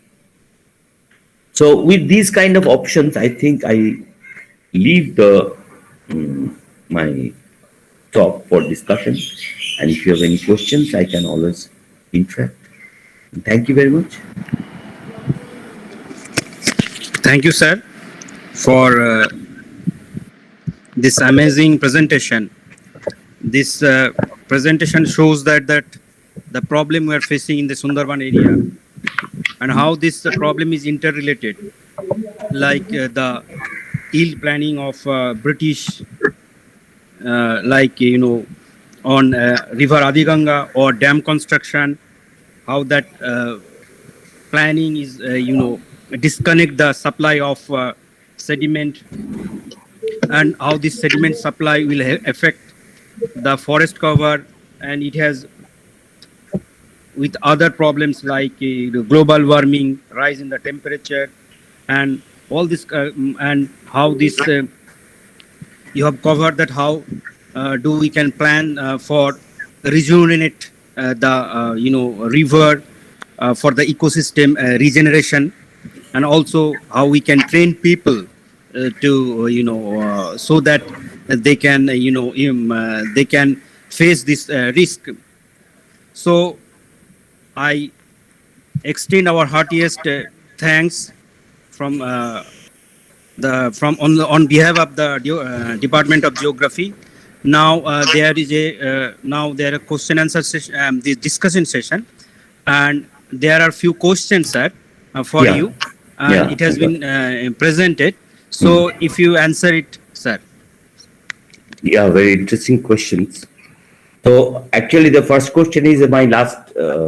Is the migration will be the ultimate fate of Sundarban people?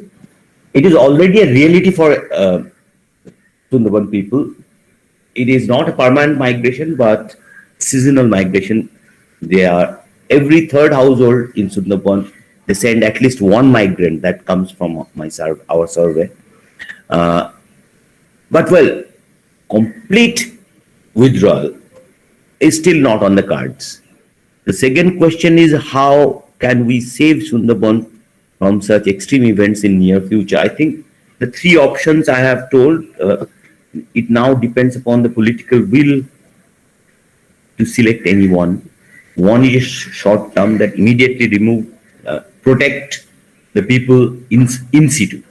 The other is an ex situ option. And the third option that I have given is rejuvenate the system of the rivers and alluvium so that it can take care of itself largely.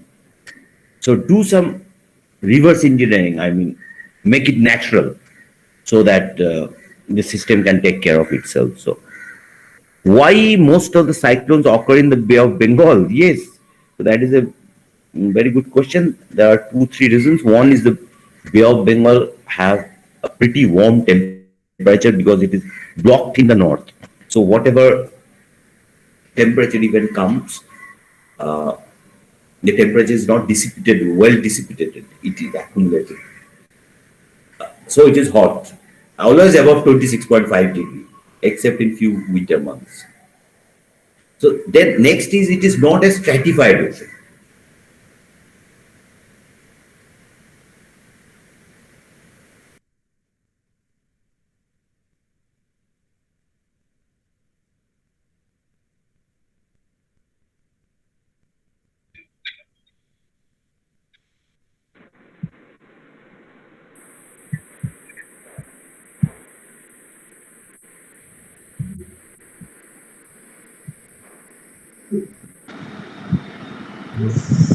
Sir, Professor Hajra, you are not audible, sir.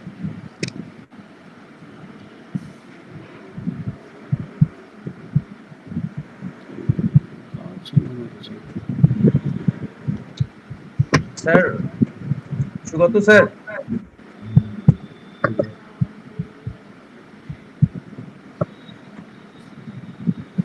Is there any connectivity problem to sir? Maybe. Maybe. May- So hold some time. We'll wait for some time. Yeah. Let's see.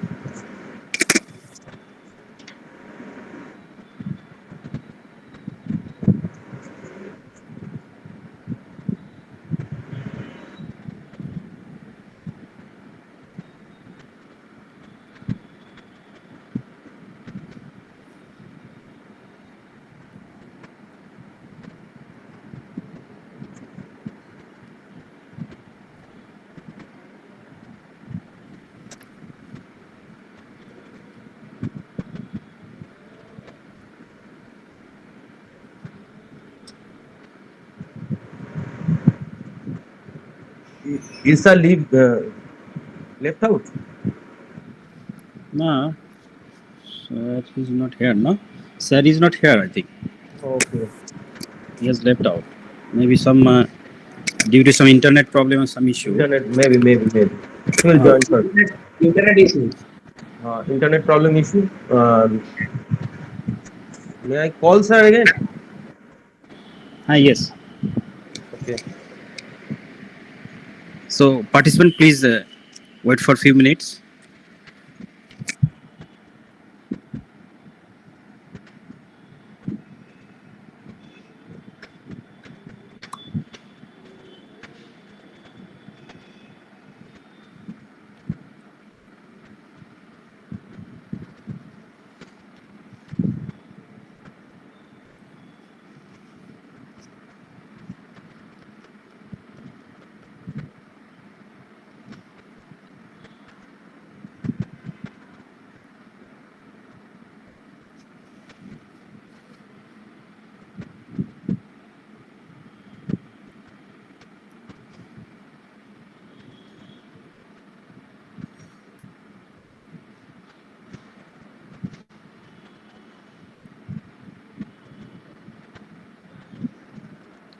Dear participant, please be with us. We are trying to solve the problem.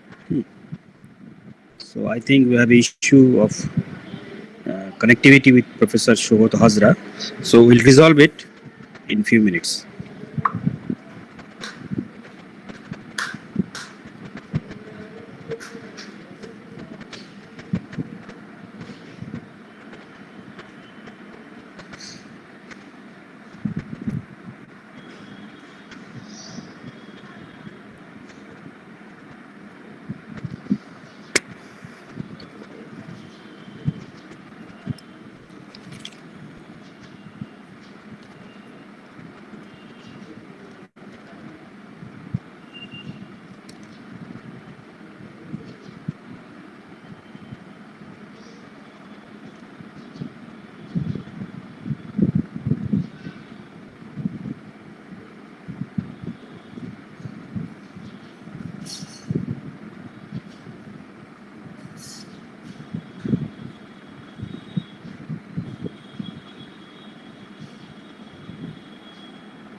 Dear participant, please be with us. We have some technical problem, so we'll start in few minutes.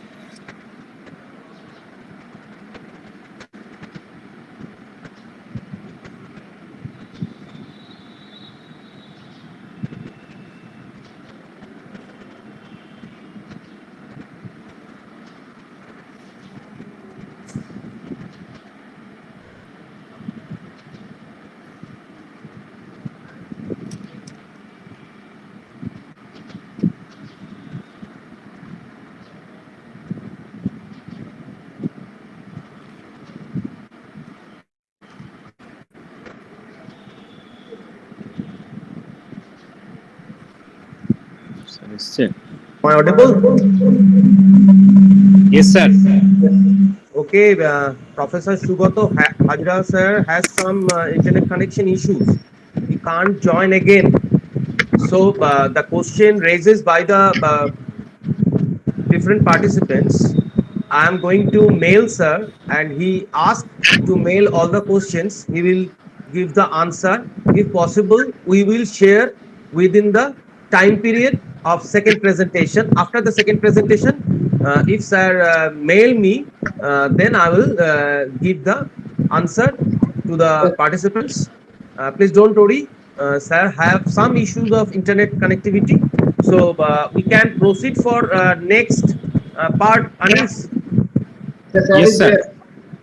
uh, there are some questions regarding the slide presentation, and it's you are asking for giving the slides, so we can't actually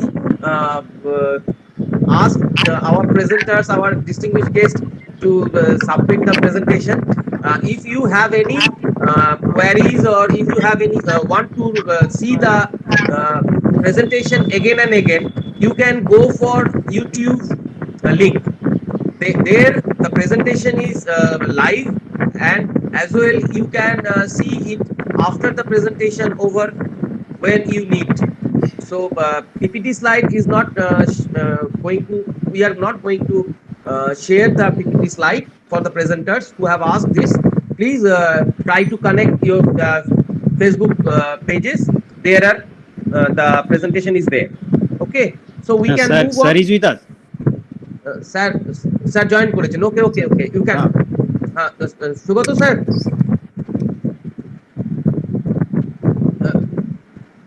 Sugata sir, Shubhata sir, please unmute.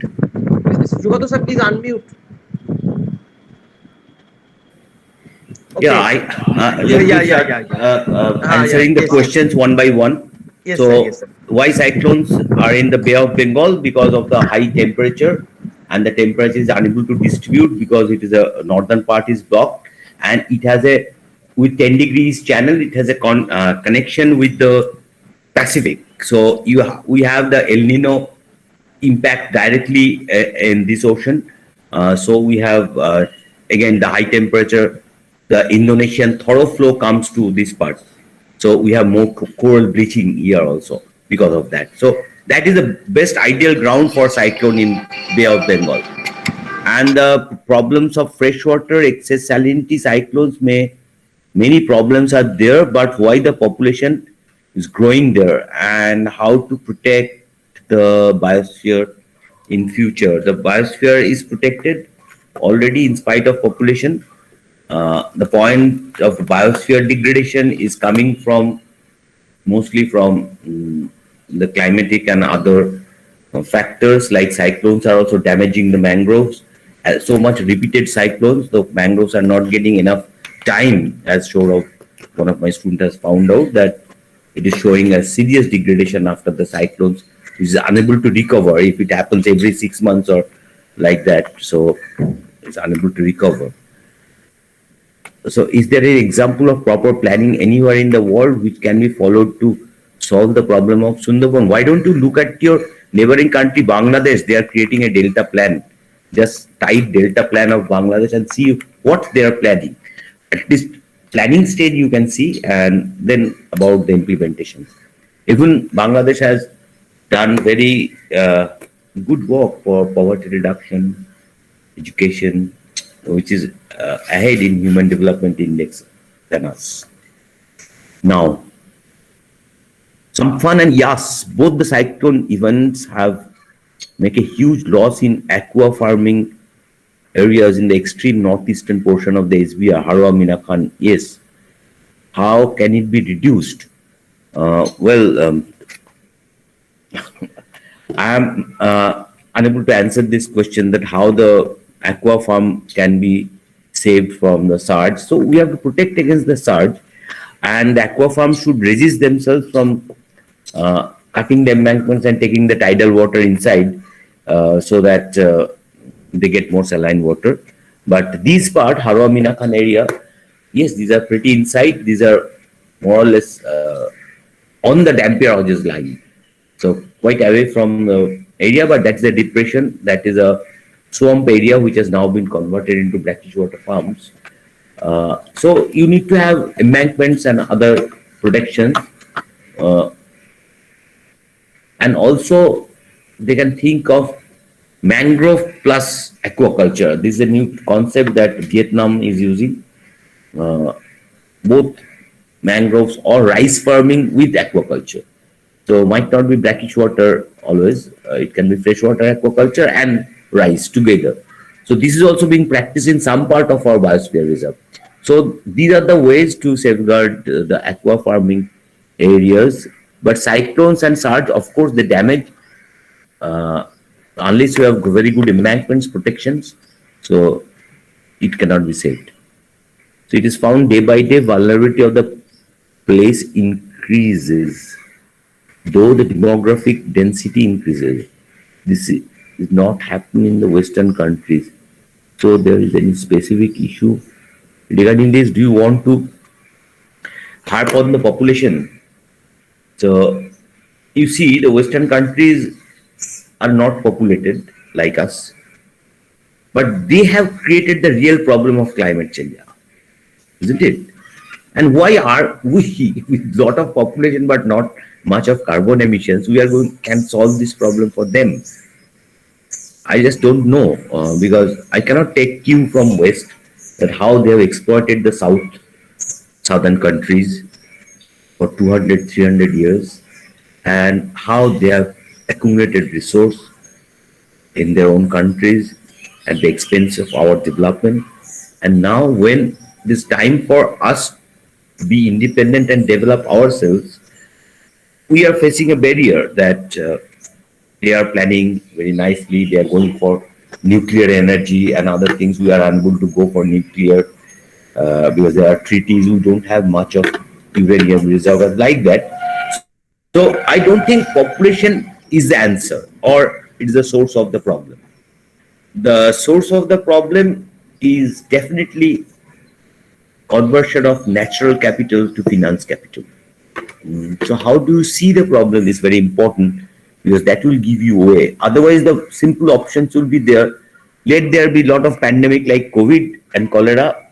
So let half of the population dies and you can save the biosphere. You may be part of that 50% who will die. So before planning with population, and in the earlier times also before the Second World War, population planning was a major issue.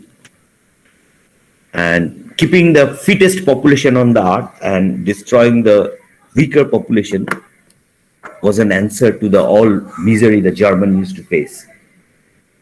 So that was the fascist way of thinking, population engineering.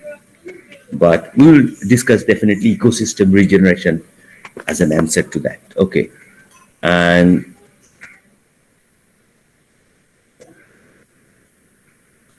And then it is found, okay, done. And what are the extreme hydrometeorological impacts on population who are engaged in aquaculture cultivation? There are a lot of questions on aquaculture. Yeah, but the question is, aquaculture displaces people. If there are 20 shareholders for an agricultural land and 20 families dependent upon that, one aquaculture farm owner can have that 20 farmlands, and the other people will get money but not livelihood anymore. And because these people are not engaged in the same farm, So I don't think that hydrometeorological disasters are affecting the aquaculture farmers much, because they're pretty wealthy, unless because they're cultivating Venamai also now. This is an exotic prawn species. They're brought from other areas, white leg shrimp. It is also rampant in Andhra and other areas. So I don't know how people are allowing Venamai in the Biosphere Reserve, or African magur as per se cultivation in Biosphere Reserve. So I'm not very confident that I'll be able to give them some solution of how they can continue cultivating exotic species in their farms and can survive. And what are the future of Bay of Bengal facing blocks in the context of social vulnerability? First thing is that let us make some compulsory pakka houses for them. This is number one, that houses should not be destroyed by cyclone. And don't give them 20,000 rupees to make their house. Make that house from our side, government side, or any NGO side, or any donor side. So if by 3 years, if you have all houses pakka in the southern sea facing blocks, that will make the vulnerability half. So that they need not have to go to cyclone shelter running with their bags and baggages and kids and cattle. So I think that is the one solution that I will suggest. And the number two is you have to have a concern to give space and live a little away from the coast so that mangrove can be regenerated, embankments can be built up there, and enough protections can be given. So that is a little retreat will help than advancing to the sea. And so the future is good. I don't think that it is absolutely bleak, but we have to plan very effectively and implement them, not just plan like happened that it happened in Mandarmuni also. How to save Mandarmuni tourism area? Well, there is no way to save it, because this has violated all the norms. It has gone on the beach itself, and now it is getting destroyed, eaten up by the sea. How can we save it? Isn't it? So either you have to adhere to the environmental norms, then there is a scope of saving. That there is a chance of saving Digha or Shankarpur. But you cannot exactly think of how to save Mandarmuni, keeping it there itself. So it has to be a little retreat is needed from some places where we have advanced too much. What are the changes in the ecosystem and mitigation of species? Migration of species in Sundarban area. Migration of species is a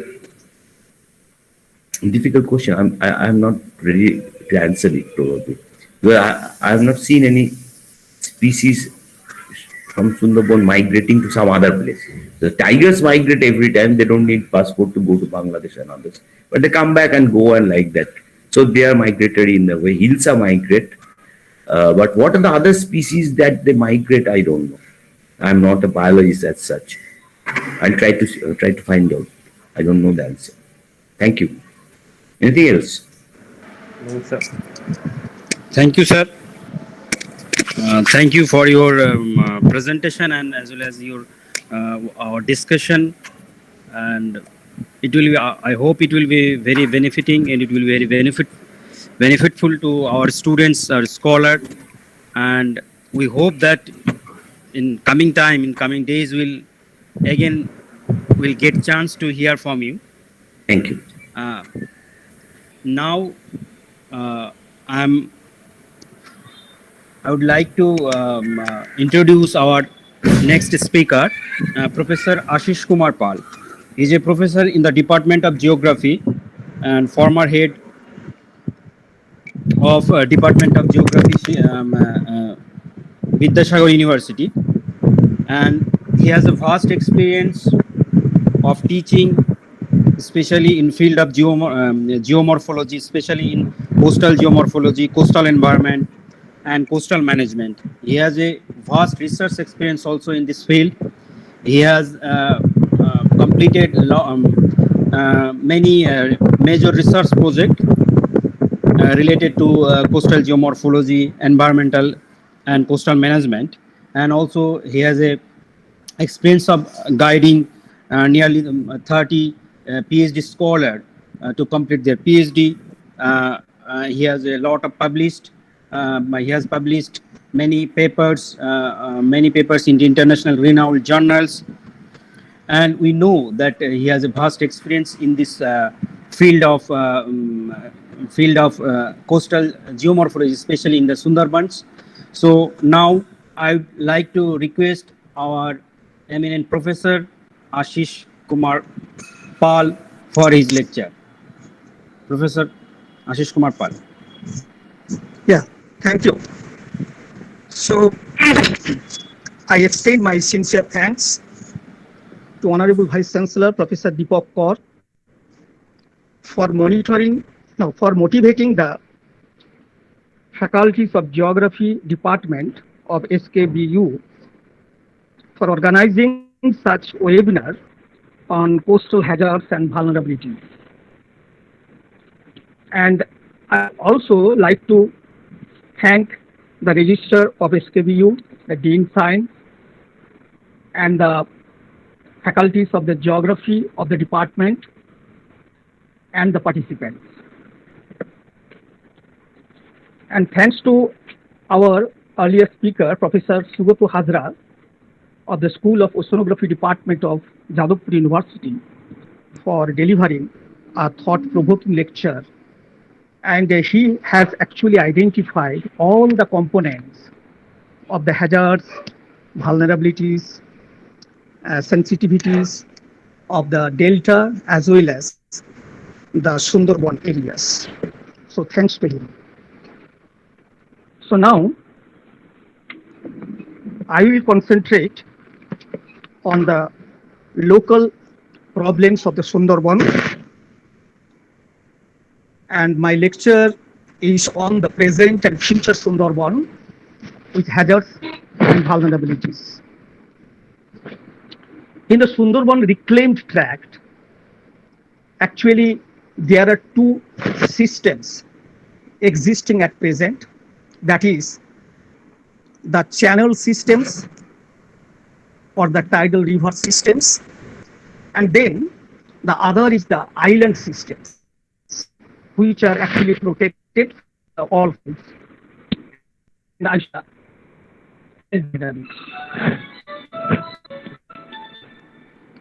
So there is only barrier between them, that is the embankment. The barrier between them is the embankment. So there are many islands in the Sundarban area which are actually reclaimed since 1810, and the reclamation process continued till 1942 in Mosuni Island. That is the last reclaimed tract, and the first was the Sagar Island. So if you just look over the Sundarban areas of Indian part and the Bangladesh part, there you can see that the channels of each area not behaving similarly. So on the basis of the hydrodynamics, the nature of the hydrodynamics, sediment movements, and the human encroachment, and also on the basis of the impact factors of the external forcing factors, as well as the impact of the cyclones, we can classify them into 4 different sectors of the channel behavior in the Sundarban. And they are actually the river systems which are actually flowing across the Sundarban mangrove dominated islands. That means the river systems has no embankment on the both sides. So their behavior is completely different if you just compare with the other river systems of the Sundarban. The second one is the river mouths of the Sundarban area on the sea face, where the maximum exposure is actually lying, because it is just touching the Bay of Bengal. Bay of Bengal itself is a funnel-shaped estuary. So, as per, if you just consider the assessment of the cyclone vulnerability by IMD in 2016, and they have stated that in their report that Sundarban area of West Bengal and some northwestern parts of Odisha coast are actually lying in the highest exposure sites in India as a whole, starting from Gujarat to our West Bengal. So naturally, the physical exposure is also very, very significant role playing, just due to the ocean dynamics currently related with the global climate change processes and their impacts on the northern Bay of Bengal. So when a cyclone landfall takes place at the sea face, it cannot ignore the impact of the hydrodynamics and the sediment movement process, which actually play during the landfall of the cyclone on the sea face of the river mouths. So naturally, that is a group of the sector of the channel behavior. At that time, they behave very, very dynamically in terms of the movement of the external inputs of the sediments, as well as the saltwater encroachments in terms of the storm surges. And then the third one is the reclaimed, the tidal channels of the reclaimed tracts. That is the most vulnerable sites in the Sundarban if you just compare with the other sector of the channel systems in the Sundarban. Because in this part, the channels are constricted due to the location of the embankments on their both sides, and they are meandered, and they are depositional as well as erosional in character. And every time they are following. Sir, Yes. Professor Pal, I am Suman Pal. Sir, slides are not changing, sir. Yes, yes. Sir, slides are not changing. Yeah, I'll change. Okay, sir. Then okay. Yeah, I'll change. Okay. I think in times I will change. Okay. Okay, sir. Thank you. No. Please. Okay. So for this reason, the reclaimed part, the tidal channels of the reclaimed part, where the tidal channels are actually narrowed inland gradually, the funnel set, typical funnel set. So they are getting affected by the hydrodynamics, the nature of the hydrodynamics at the optimum level in this part of the Sundarban. So this is the most dangerous site. And the fourth one is the upstream courses of the Ganga Delta. So they are getting silted up gradually because of the landward movement of the sediments, and also they are affected, particularly if you just consider the nature of the Hooghly estuary and as well as the nature of the Ichamoti river estuary. There you can see that how the tidal boards are actually playing a very significant role in terms of the movement of the sediments and as well as the mangrove seeds into the inner parts of the inner parts of the channels and the channel banks. So these are the major portions of the dynamic sites of the Sundarban area. So next, I am just changing my slides. So now these are the objectives of my today's discussion. I will concentrate on the assessment of the levels of the sensitivity of the Sundarban area to the external forcing factors. That is already discussed by Professor Hazra in his own perception. Okay. And the second one is the natural vulnerabilities of the Sundarban. And the third one is the human encroachment into the coastal systems. And number 4 is the impacts of coastal hazards in the Sundarban. And number 5 is the future of the Sundarban. And number 6 is the possible management options and solutions of the embankment failures in the Sundarban area. Because the 7 million people who are living at present in the administrative blocks of the Sundarban area, and they are actually getting sufferers by the flood risk, the high flood risk in this area. So naturally, we have to think about their suffering and regarding the climate resilient embankment structures for them for their immediate solution at present. So first of all, the levels of sensitivity to external forcing factors.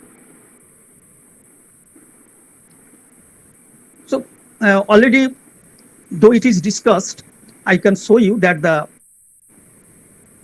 hazard, risk, disaster, vulnerability, resiliency, then resistance. So everything should be considered in terms of the assessment of the vulnerability of the Sundarban, because topographically Sundarban is very low lying. It is ranging from 1.7 meter to 4.8 meter in elevation, and towards further north it is achieved up to 6 meter elevation in North Chobis Pargana area, some parts of the North Chobis Pargana area, and some parts of Kolkata also. And then the locations of the river mouths, the north-south trending river mouth, the wide funnel-shaped river mouth. Perhaps you do not know the width of the river Hooghly at its mouth, that is 47 kilometers. If you just draw a straight line from Bokhali or Trezarganj area to Rasulpur river mouth, that is 47 kilometers. You have never seen such types of the wider funnel-shaped mouths of the river estuary that is present in our Hooghly river mouth systems at present. Sometimes, or in many times, we have seen that the river, such wider mouths of the river Hooghly, actually were used as a passage of the tropical cyclone that we have seen in the case of tropical Amphan cyclone movement, and also in the Bulbul cyclone also, during the Bulbul cyclone, we have seen. In the Ayla cyclone also, we have seen a similar effects, because the river mouths were used by the cyclonic movements as a passage to encroach into the inner parts of the Sundarban area. So this is the area of the maximum exposure sites. So that's why the people are getting suffering, their livelihoods are getting affected, and the geomorphology is so much dynamic in this area, and also the human activities played also very important role in modifying the natural systems of the area.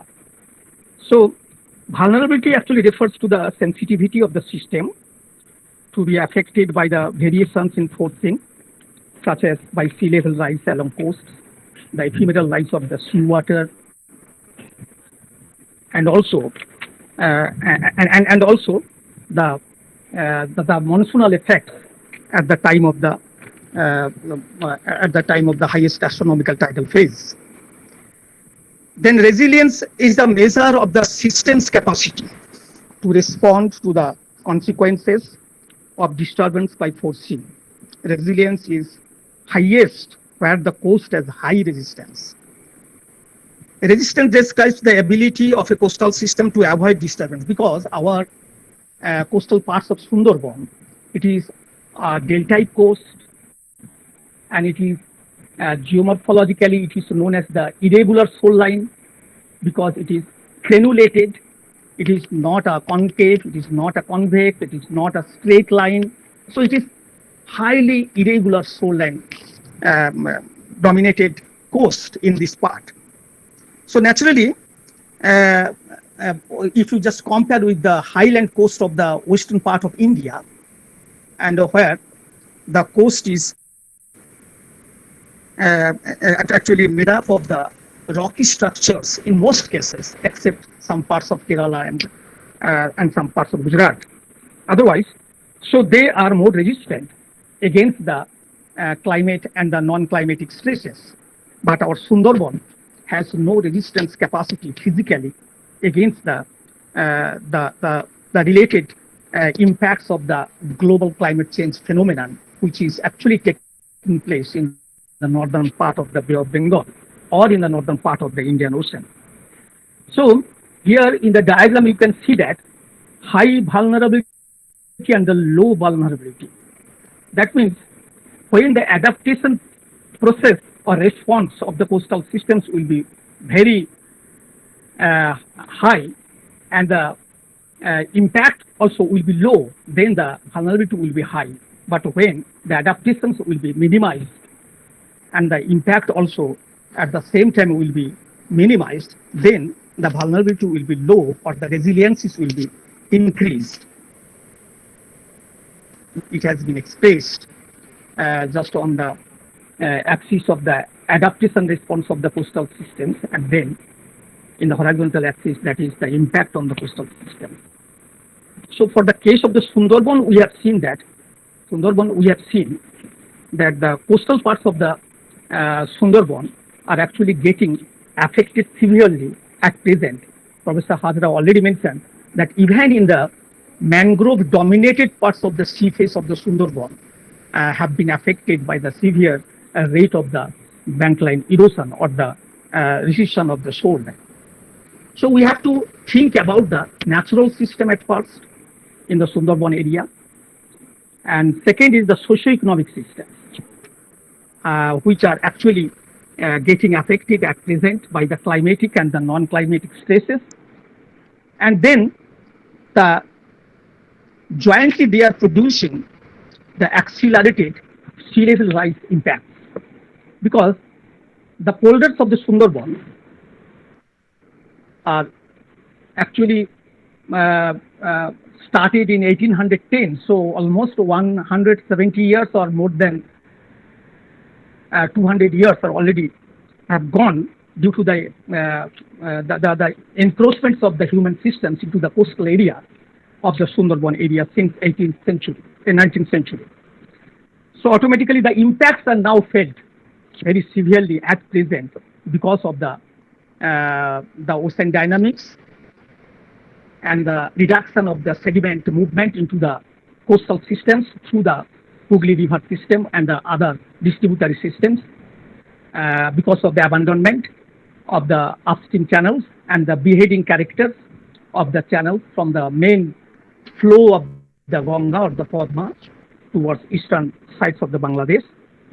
So naturally, in all cases, the area is now getting more and more exposed to the impacts of the cyclones, sea surface temperature, sea surface height, and at the same time the subsidence rate.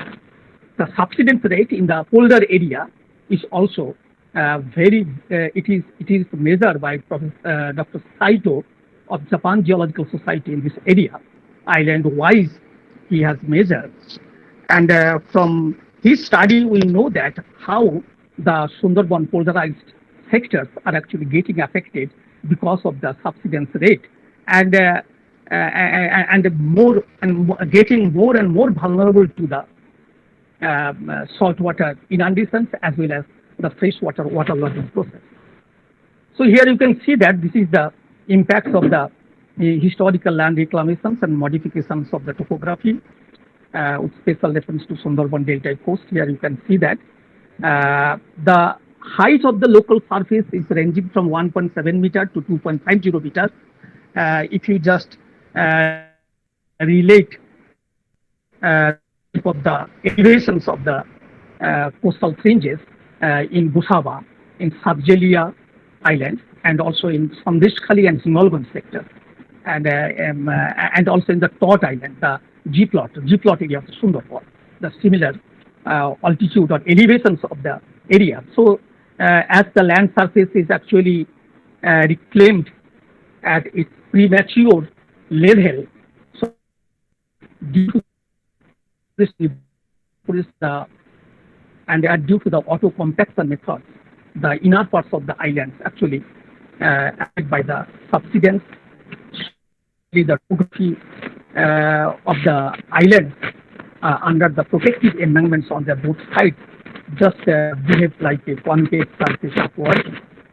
So naturally, there is no drainage outlet at all So if at the time of the storm tide level or at the significant high tide level, the embankment breaches or the mass failure of the embankments take place, so naturally the entire area of the inner part of the islands will be affected by the ponded water body.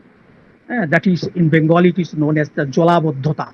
So this is the risk that will actually will occur in the near future in this area. So vulnerability tends to be associated with the high coastal impacts and the low capacity of the coastal system to withstand these impacts. And here is the same method, the vulnerability equal to I minus A as per the studies by McFadden et al. 2007, that V is the vulnerability and I is the coastal impacts and A is the effect of adaptation. This means that effective management can make the coastline more resilient to change, thereby reducing its vulnerability. At the same time, poor management actually can make coasts less resilient to change and hence more vulnerable. So for the case of the Sundarban, we have seen that in the lower part, you can see that there are two photographs of some parts of Gosaba area. There you can see that even in the winter months, only the low tide level occurs in this area. At that time also, during the high tide phase, how the saltwater breaches are actually taking place on the countryside of the embankment. And the management, and if you just consider the management, the poor management techniques, here you can how the unconsolidated alluviums are actually deposited in just in front of the damaged embankment for the rejuvenations of the embankment. But actually they will be affected at any time because of the impacts of the sudden cyclone attacks in the near future. So these are the polders, and these are the river systems. In the forested area, you can see that embanked channels. So the sediment movement and the saltwater movement are actually taking place. So only the finer sediments are actually moved towards the north, but actually the channel systems are not getting affected severely. If you just compare with the reclaimed tracts, here you can see that how the channels are getting constricted, and the wide funnel-shaped river mouths where the tidal presence are very, very high, so automatically absorbing the huge volume of the tide water at the time of the significant tide level, and moving towards the narrowed channel interior parts where constriction is the major problem. So automatically the hydrostatic pressure on the both sides of the embankment are actually felt directly even in the winter season, and that's why the undermining process are actually going on in this area at its optimum level, in this starting from this part to this part. Then you can see that the natural vulnerability of the Sundarban. The coastal systems potential to be affected by sea level rise and the high flood risk in the near future, but their natural vulnerabilities are actually enhancing the potential risk and the potential exposures to the coastal impacts. So Sundarban delta coasts are more susceptible to the adverse effects of the sea level rise than a rocky coast due to subsidence rate. And then the elimination of ecological buffers such as the salt marshes and the mangrove forests, and natural morphological protection like the wide and extensive mudflats, sand beaches, barriers, and coastal dunes on the sea face of the river banks. In the 80s, I have seen in the south of the Sagar Island and also on the sea face of Bokhali, Fraserganj coastal tract, even in Henry's Island and also in the south of Lothian Island, we have seen that the high elevated coastal dunes were existing at that time, and they were ranging from 14 meter to 17 meter in the elevations. So these protective morphological barriers are at present on the sea face in the sandier coast or the sandier part of the southeastern Sundarban coastal tract has been eliminated severely because of the impacts of the or the thrust of the cyclonic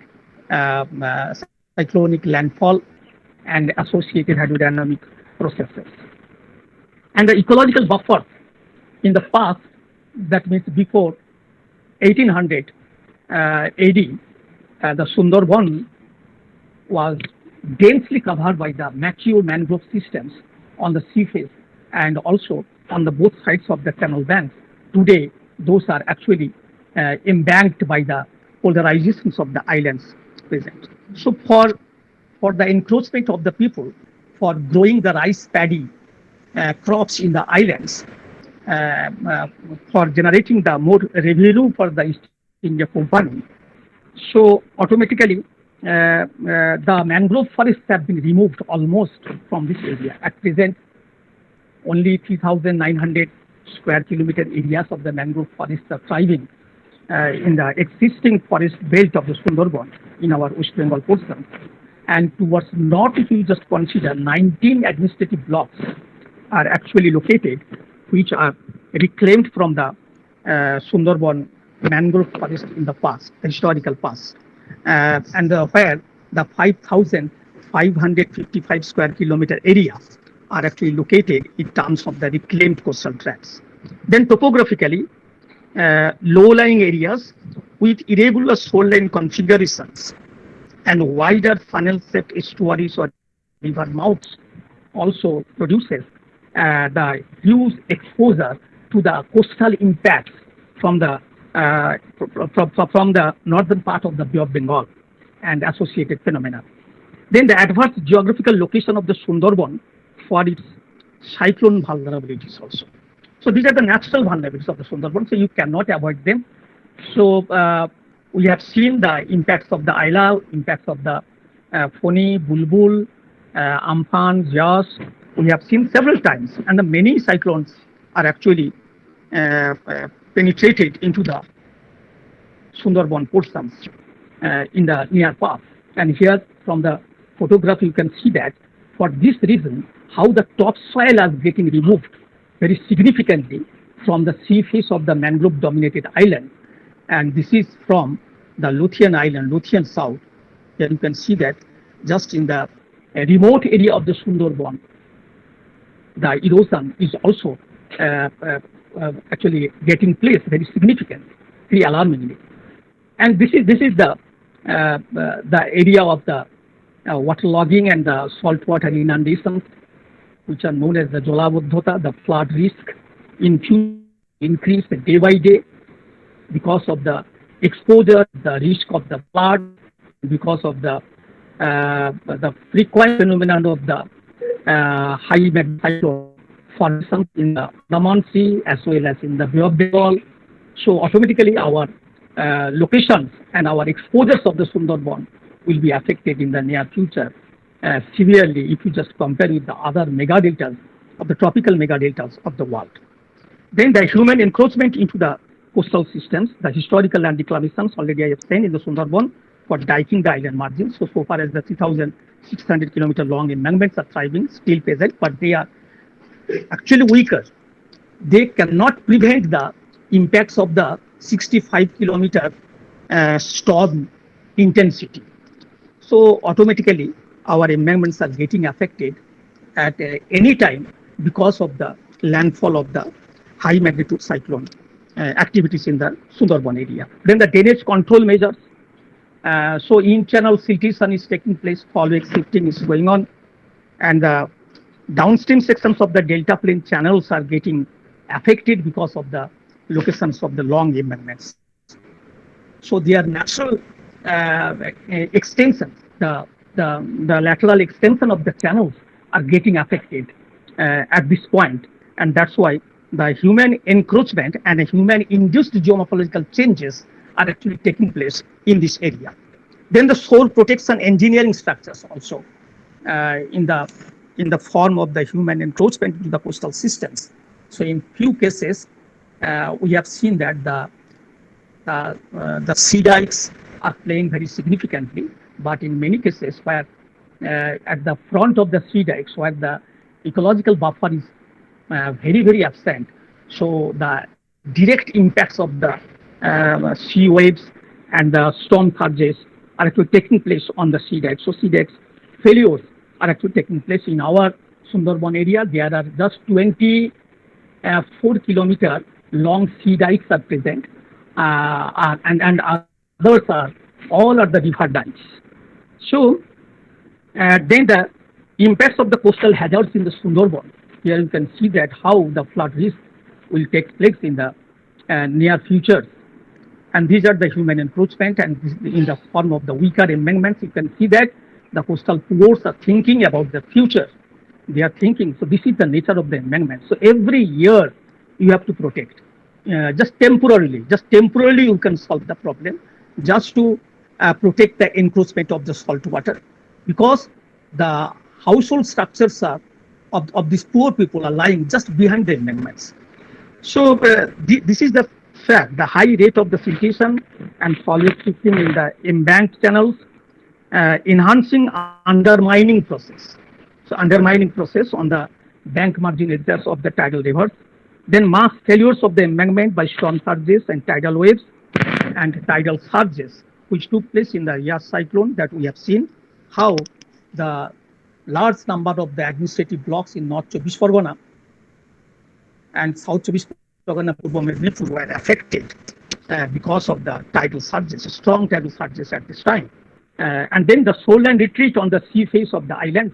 You know that all the islands which are located in the estuarine systems and the islands located in the distal systems and also islands located in the thus river mouth positions towards the forested parts, they are getting affected because of the hydrodynamic stresses, particularly at the time of the ephemeral rise of the seawater during the cyclone rainfalls in this part of the Bay of Bengal. Then the saltwater inundations into the polarized islands that I have shown you. Then the loss of agricultural productivity and increased soil salinity. During the Isla cyclone, we visited, and after the cyclone landfall, we visited many parts of the Basanti areas, Gosaba areas, Pultoli, G plot, Sagor Island, and Sandishkali, Hingolganj. So these blocks I visited after the Isla cyclone, and I have taken many photographs of that time regarding the impact.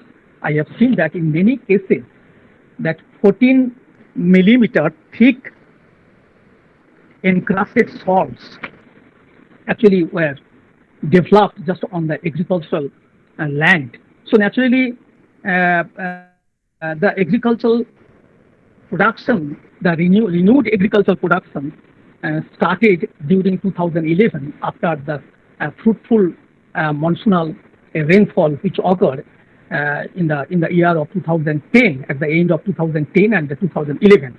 So that's why the renewed agricultural systems again initiated in this area after 2 years time span of the occurrences of the Isla cyclone, 2 to 3 years of time span. So loss of agricultural productivity is the major factors and for which the livelihood patterns and the livelihood systems are getting affected and getting more exposed to the impacts of the coastal cyclones at present, and soil salinity also. Dying settlements, another important feature that I have observed, the dying settlements due to submerging villages by the advancing sea.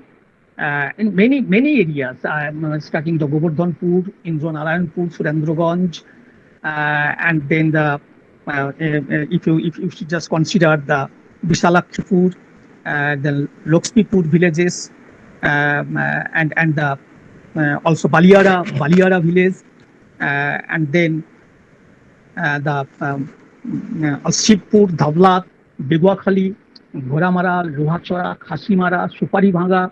So these are the villages, the names of the villages, which are already engulfed by the sea, and they are presently affected by the saltwater inundations and the waterlogging impacts. just during the time of the during and just after the impact of the cyclone landfalls in this part of the northern Bay of Bengal. So settlements are gradually dying. So that's why the people are shifting from the surface, from the estuary margins of the Sundarban area to the inner parts of the deltaic area. Then the increased tidal presence into the tidal river mouths. That is also another important feature. Here you can see that how I have actually considered the Hooghly estuary just across Noyachor Island, where the Hooghly estuary is separated into Haldia channel and Rangaphala channel there, and just I have superimposed the 2011 CPT survey bathymetric chart over the 1979 National Hydrographic Chart bathymetric survey. And here you can see that 30 centimeter, the rate of 30 centimeters, the filtration is taking place on the eastern part of the Noyachora and also on the Haldia channel and in some parts of also in the Rangaphala area. But undermining at the deeper portions where tholway is located, just this is the tholway where the undermining process because of the presence of the turbidity current that is actually taking place, and that's why the undermining process and that's why the mass failure of the embankments are taking place on the margins of the islands near Brahmara. The present Sundarban area, this is the fault affected area, and this is extended up to our Midnapur area, coastal area, and this is the delta itself. So we have to think about the delta management and the coastal management separately. Otherwise, we cannot protect our Sundarban from the sea face area because of the impacts of the advancing sea. So because the area is inhabited by the 7 million people and their livelihood actually depends on the local available resources. So we have to think about their future. So whether you will take the short-term management process or will absorb the long-term management process, that is a debatable question. But still, we have to think both after the impacts of the tropical cyclones in this tract. So then the increased tidal presence also another important factor. And here is the just to follow the erosion, the rate of the erosion, the Halliday Island, which was located on the Matla estuary, and here the four successive layers have been developed because of the sheet erosion process, overwashing, surface etching, gullying, fingering, and dynamic edge planation have been developed over the consolidated mud bank, but still they are getting affected by the severe erosion by the concentrations of the tides. And by the overwash process, the marine sediments from the shelf area have been transported. These are the medium grain sands and the oxidized sand deposited under mangroves, and mangroves are dying severely. So mangroves have been also removed from the southern part of the island at present only because of these factors. And this is the measurements of the shoreline erosion rate and increased tidal presence near Murigonga-Baratola estuary channel. One of the field area I can cite you that in 1987 to 2018, the estimated shoreline erosion rate and the estimated tidal presence in Murigonga-Baratola estuary since 1987 to 2018. Here you can see that just near Visalakshmipur village, the annual rate of erosion was recorded as 28.6 meter per year. Near Dhablat village, it was 16.8 meter per year, and near Chemaguri village, it was measured at 14.4 meter per year. So spatially, the erosion rate is varying on the basis of the sheltered locations and the exposure sites to the impacts of the cyclones. And then if we just compare with the tidal presence in 1987, the tidal during my research work, during my PhD thesis work in Sagar Island, and there I measured that it was 1,58,840 cubic meter in 1987 at the mouth of the Murigonga-Baratola estuary. But in Later, in 2016, it was increased to 2,34,600 cubic meter, and at present 2,36,049 cubic meter in 2018. So gradually, the tidal prisms will be increased in the near future in the Sundarban because of the advancement of the sea and the impacts of the sea level rise in this area. And at the same time, you can see that how the salinity limit has been extended landward. Entire parts of the North Chobbish Pargona, Howrah, Purbo Midnapur, South Chobbish Pargona, their soil characters are getting affected by the salinity. And the tidal encroachment limit, you can see all the tidal rivers in our Sundarban and its along its adjacent area. You can see that this is the tidal, northernmost tidal limit. So Hooghly estuary, the tidal water can reach up to Navadvip area, so up to this point. And for this reason, the huge amount of the finer sands, the tidal sands, are actually pushed inland area up to Dakshineshwar, Kali Mandir, Barasat, Barakpur area. On this tract, actually, maximum the bars are emerging, and just in front of the Dakshineshwar, you can see that almost 600 meters extensions of the sandbar actually exposed during the low tide. So you can walk on the Ganga river bed just in front of the Kali temple in this area. So naturally, this is only due to the results of the pushing of the marine sediments or the tidal sediments into the inner parts of the estuaries. It is not only taking place in the Hooghly, but also taking place in the Ichamoti, Raimangal estuary sections. So automatically in the near futures, our inner channel systems will be choked in the near future. Already affected in the deltaic channel systems, but in the Sundarban area also, the channels will be choked in the near futures. So automatically, the Sundarban area will be more and more exposed due to the hydrodynamics impact and also due to the sediment movements towards the north by the ocean dynamics in the near futures and the related sea level rise impacts. And I have picked up the high magnitude cyclones only within the last 30 years or 50 years. You can see that how their concentrations of the landfall is located on the Sundarban tract only, Bangladesh portion of Sundarban, West Bengal portions of the Sundarban, and few parts of the northwestern portions of Odisha. So this is the concentration area. So this is the highest exposure sites of the tropical cyclone landfall at present. Just in the previous decades, we have seen on the basis of the IMD data. So in the near future, their concentrations will be more and more in this area. So our livelihood systems of the people will be affected very severely, and all the components of the livelihood system have been mentioned already by my earlier speaker in this webinar. You have followed already, and here you can see that I have compared between the Ayla cyclone, Umpun cyclone, and the Yas cyclone regarding the embankment failures. You can see in 2009 the wind speed was 170 kilometers per hour, and total embankments were damaged at the extent of 776.50 kilometers, and at that time the storm surge elevation was 7.0 meters.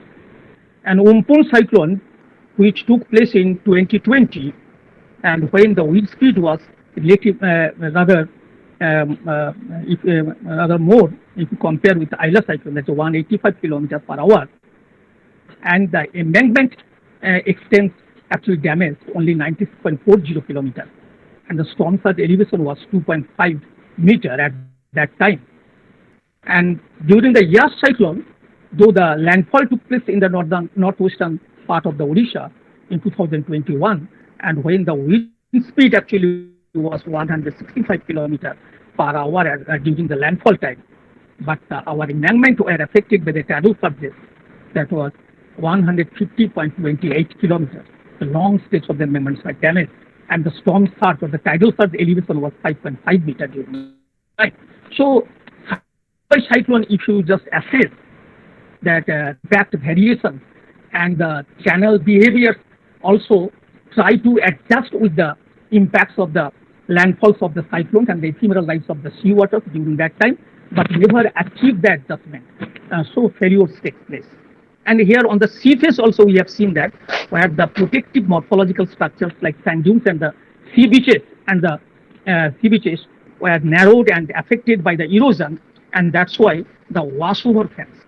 That means when the storm surge elevation rises from 2 meters to 5 meters, so this time the narrow sea beach and the low height sand dunes are actually unable to hold the seawater, and that's why the sands have been moved from the sea beaches and from the sand dunes into the inner part. So here, for the case of the Henry's Island, we have measured after Isla cyclone that about 180 meters long stretch of the overwash phenomenon actually took place, and the total volume of the sands that is at 1,000 metric tons of the sands actually transported towards the low-lying backshore area where the mangroves were existing at that time. So mangroves actually submerged by the movement of the overwash process. So this type of the phenomenon you can estimate in this way. So in this type of the phenomenon will increase every time in the near future. So our mangroves also will be affected severely because of the impacts of such physical disturbances on the sea faces. And here you can see that for the mangrove has the capacity to accumulate sediments, but still as the areas are actually protected from their wall sides by the embankments in the reclaimed tracts, so mangrove seeds during the time of the tidal bores, occurrences of the tidal bores particularly, and also at the time of the cyclone landfalls, the seeds are actually pushed towards the inland area. So where in many places, at least in 5 places, we have seen the colony development of the mangroves at 145 kilometer upstream sections of the Hooghly on different sections of the the island fringe tidal flats in this area. So this type of the horizontal movements of the mangrove may takes place in the near futures, and that is the indicators of the sea level rise. And here the coastal squeeze is another way of the determinations of the impacts of the sea level rise on the sea face. Doody in 2013, who estimated that where the embankments were absent at that time in the inner part of the intertidal region, the extensive salt marshes at the sea faces, particularly at the sea face of the islets, were extensive. Mangroves were extensive, salt marshes were extensive. But when seawall come up, just during the historical period, if we just compare with our Sundarban area, and then the impacts of the sea during the cyclone landfalls and salt marsh damages and the mangrove damages took place, so it has been constricted, and the landward erosion, seaward age due to rising sea level, and sea level also impacts also felt on the seawall. So seawall failures also have been taking place in many parts due to the ephemeral rise of the seawater during the landfall of the tropical cyclones. And then the natural rising land, landward migration prevented because of the locations of the embankments, their landward migration has been prevented. So the coastal intertidal flats will be squeezed. So that is also a type of the measurement by which you can say that the sea level rise is taking place in the south of the Sundarban area. So now the future of the Sundarban, if you just follow the future of the Sundarban, that IPCC has considered IPCC 6 mega deltas for the assessment of the flood risk. Among them, the GBM Delta, the Ganga-Brahmaputra Delta, and Chao Phraya Delta from Thailand, Mekong Delta from Vietnam, and Pearl River Delta from China, Amazon Delta from Brazil, and the Niger Delta from Nigeria, Africa. They are considered for assessing future flood risk. The greatest sea level rise vulnerability in the tropics assessed by this work on the global lidar land elevation data. A. Wheezer and R. Varniman in 2021, which is published in Nature Communications. And there they have assessed that the population and the land surface elevation below 5 meters above mean sea level. Finally, the land surface elevation after 1 meter rise of the relative sea level estimated the coastal flood risk of the tropical deltas. And considering the other mega deltas, the findings prove that at least 410 million people will suffer from the flood risk, of which 72% in the tropics and 59% in tropical Asia alone. In the near future, they will be affected by such effects of the flood risk or the Jalabuddhata. So Bangladesh already getting affected, and some parts of the Sundarban area, Harwa, Minaka, Hingolganj, Sandeshkhali and Sajjelia particularly, and Gosaba and Basanti also getting sufferer because of the impacts of the saltwater penetrations after the highest astronomical tidal phase, that is locally known as the Sarasarid Ban, and also during the time of the impact of the landfall of the tropical cyclones at the northern Bay of Bengal. So this is the real future of the Ganga Delta. Here you can see the population map of the GB Delta, and based on the 2020 data. And then this is the elevations, which is actually ranging from 0 to 5 meters. So you can see that just only up to 5 meters it is lying above mean sea level, this Ganga Brahmaputra Delta. And then if the 1 meter rise of the sea level, the relative sea level rise, that means if you just consider the thermal expansion of the seawater in the northern part of the Bay of Bengal, and at the same time, if you just correlate with the subsidence rate of the land masses in the delta area, so then the local sea level rise will be more than 3 millimeters per year, and rightly mentioned by Professor Sugato Hazra also, that the highest sea level rise impacts will take place in the northern part of the Diamond Harbour, just nearby the Diamond Harbour sections, because of the sedimentation rates and also subsidence rates just nearby area. So maximum impacts of the flood risk will take place in our northern administrative blocks of the Dakshin 24 Pargana, that is Sundarban area where at present is lying. And here you can see that the red tone showing that how much area will be affected by the direct coastal floods or the risk, and so millions of the people will suffer in the near futures. I have already stated that another important factors is the regional diversity in response of the channel behaviors. So during this time, so these rivers will behave very naturally, these rivers and these rivers. But when the channels will react against the coastal impacts in the conflicted portions, just where our reclaimed islands are located, so there the maximum pressure will be exerted on the embankments, and also due to the high rate of the siltation, it is ranging from 19 to 22 centimeters in this area, the channel bed siltations, and so thalweg siltations and turbidity current concentrations and the mining process. So everything will take place in this area. So this is the future risk area. These are the most future risk of the reclaimed tract of the coastal parts of the Sundarban area. You have to think in the near future. And then the sea face of the Sundarban rivers. Here you can see that how this part is also getting affected. No inhabitation actually is located here in this part. So entirely still it is occupied by the mangrove forest, but still they are getting affected by the erosions because of the impacts of the thrust of the cyclones, and also because of the impacts of the gradual rise of the local relative sea level in this area, and you just follow the dumping of the sediments at the mouth of the Hooghly estuary, and during the monsoon phase and during the highest astronomical tidal phase, these sands are actually transported towards the inner part during the tidal bores also, the sediments.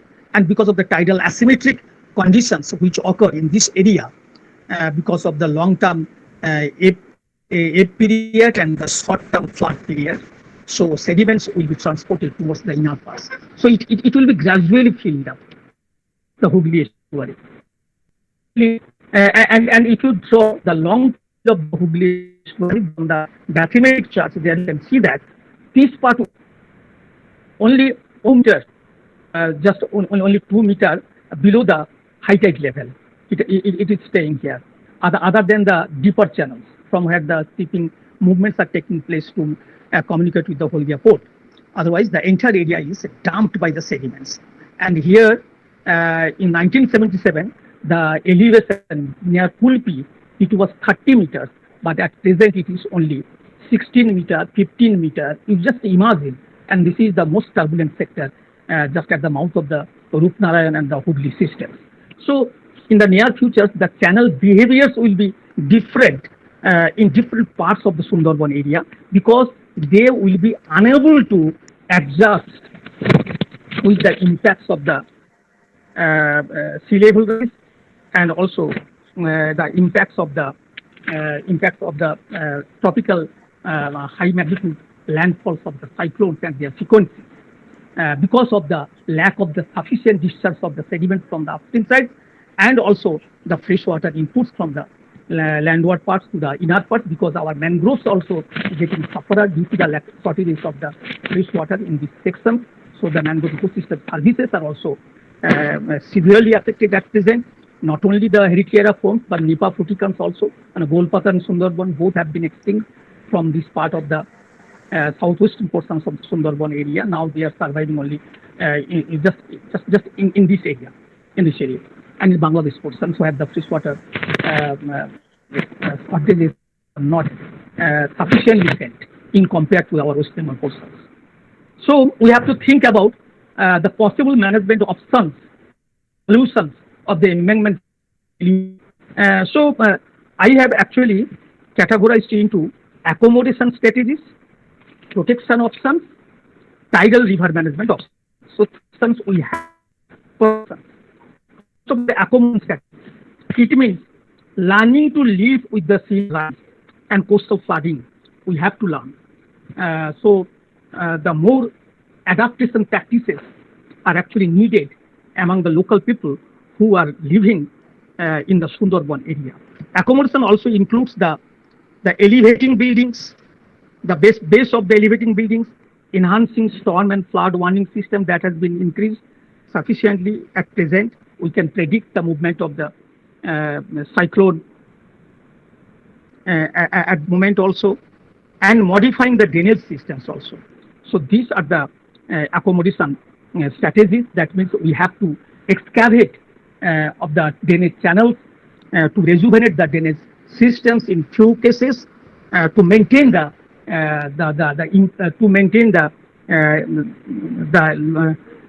survivability of the people as well as the island systems in the polarized area of the Sundarban. Such strategies also involve changing farming practices to suit the new environment. That means I always addressed in favor of the salt-resistant rice paddy crops. You have to introduce in the salt-affected area or saltwater flooded area, accepting the risks of the inundation. Introduce water-based livelihood also you have to introduce, and increasing insurance premiums. However, the option requires high levels of the organization and community participation. Here I have proposed that 8-element land use banks. Actually, if the estuary is located here, the major river banks is located here, and first of all, the 500-meter band should be open. That means the riparian vegetations. That means the mangrove forest should be, the ecological buffer should be there just on the riparian parts of the river, at least 500 meters. Then your embankment systems will come, and then the drainage diversions channels will be there, and the fish farming plots. The fish farming plots should be located just behind the the drainage rivers and channels, and then the mixed farming, that means the brackish water farming of the shrimp culture as well as the rice paddy farming jointly, and then our freshwater paddy farming will come in the backside or in the backshore area of the mixed farming, and then the pasture lands will come for the livestock farming in the Sundarban area as alternative source of the livelihood, and then our settlements will come. So just within 5 kilometers or 3 kilometers range, we have to maintain our land use policies as like the bands of the adjustment of the land use practices against the impacts of the coastal storms and the coastal flood risks, to avoid the coastal flood risks in this area. And the individual capacity you have to improve also. Individual capacity also you have to improve because you can see that how the local people are adapting with the local environment. The entire village is flooded just after Isla cyclone, and the women population of the village, they are still catching the juvenile fishes under this inundated area. You can see that, but as some houses are pakka houses are still located among the large scale locations of the mud built houses. So they are still surviving from the flood risk in this area. But in many cases where the mud built houses are located, so those houses are getting particularly towards south of Basanti and in many parts of Gushaba area. So people are suffering, and in the Thought Island also people are suffering at present severely because of the saltwater inundation and for their mud built houses. So your house is inundated, almost surrounded by the water bodies. So you have to develop a temporary shelter for you. That means this is the household members. This is a cot and 4 bamboo pillars. Just it will take 2,000 rupees cost at present. So you can at least save your life if a cyclone landfall takes place just in the 3 o'clock or in the midnight period. So automatically you can save yourself just on the cot and just a pillar based cot in this area. So in this way, the individual capacity also you have to improve. Though presently we have actually facilitated the number of the cyclone shelters and the flood shelters in the Sundarban area. At present there are 166 cyclone shelters and flood shelters are located in the Sundarban coastal tracts, and in Purva Midnapur area about 68 cyclone shelters and flood shelters have been built up just to rescue the people at the time of the advancing cyclones by the disaster mitigation team by the state government. So that we have seen already during the Yas cyclone how from the northern part of Odisha and from Sundarban area about 20 lakh people were rescued before the landfall of the Yas cyclone. So in this section the technology has been improved sufficiently. So next, our protection options. You have to think about our protection options. That means the sustainable embankment protection structures, and then the developing strong ecological buffers by mangrove plantation, and improving the morphological protection by managing the sand dunes along the sandy shores. Here you can see that I suggest the mangrove plantation in the cultural landscapes, the inner part, not only within the forest area or the forest fringes you will cultivate the mangrove plants, but also just on the fences of the houses, that along the fences and along the fencing of the agricultural paddy lands and the bank margins of the pond areas and the roadsides. You have to select for the plantations of the Brugre gymnorrhiza. Already the practice, the experiment is conducted by the forest department that this species can survive in the moderate soil salinity areas, and so automatically I have suggested the tidal mud flats and then the fore slope surface of the embankments for mangrove plantation, back slope surface of the embankments the paddy farm dikes, the fish pond dikes. So this area or the minimum space should be used for the plantations of the different types of the salt tolerant or the freshwater tolerant mangrove species of evergreen quality you have to plant. So then we'll discuss about the climate resilient embankment structure for the Sundarban reclaimed tract. So this is after years I have prepared, this type of structure is needed to protect the people who are living just behind the embankment. That means from the estuary sides, there should be the 500-meter extent of the tidal flats where the strong ecological buffer like mangrove plantations should be initiated by the local government, by local administrations, and also by the different NGOs and individuals. Then the slope of the embankment you can see on the river sides and on the country sides of the embankments. If you see on the river sides, I will suggest the slope should be 1:6. And our structure of the embankment, you can see that just at the basement of the structure, there should be the sticky clay layer, and then the fine sands, the band of fine sands, and then the muds from the local area you can use for dumping and for elevating the embankments up to sufficient elevations. They can be 6 meter or 5.5 meter elevation, and then the different types of the block pitching characters also we can develop. The brick built surface also we can develop, and on the margins, on the countryside margins of the road and on the riverside margins of the road, we can also develop the orchards, several types of the orchards as a windbreak, and 10-meter wide road system should be developed here. And then on the countryside slope should be 1:2, and the mangrove associates should be planted just up to 100 meters behind the embankment. Then it will be the climate resilient embankment structure for the sustenance against the high magnitude tropical cyclone landfall. But because of the non-availability of the area in front of the embankment at present in the Sundarban area, it is a difficult problem in many areas for adopting such types of the climate resistant embankment.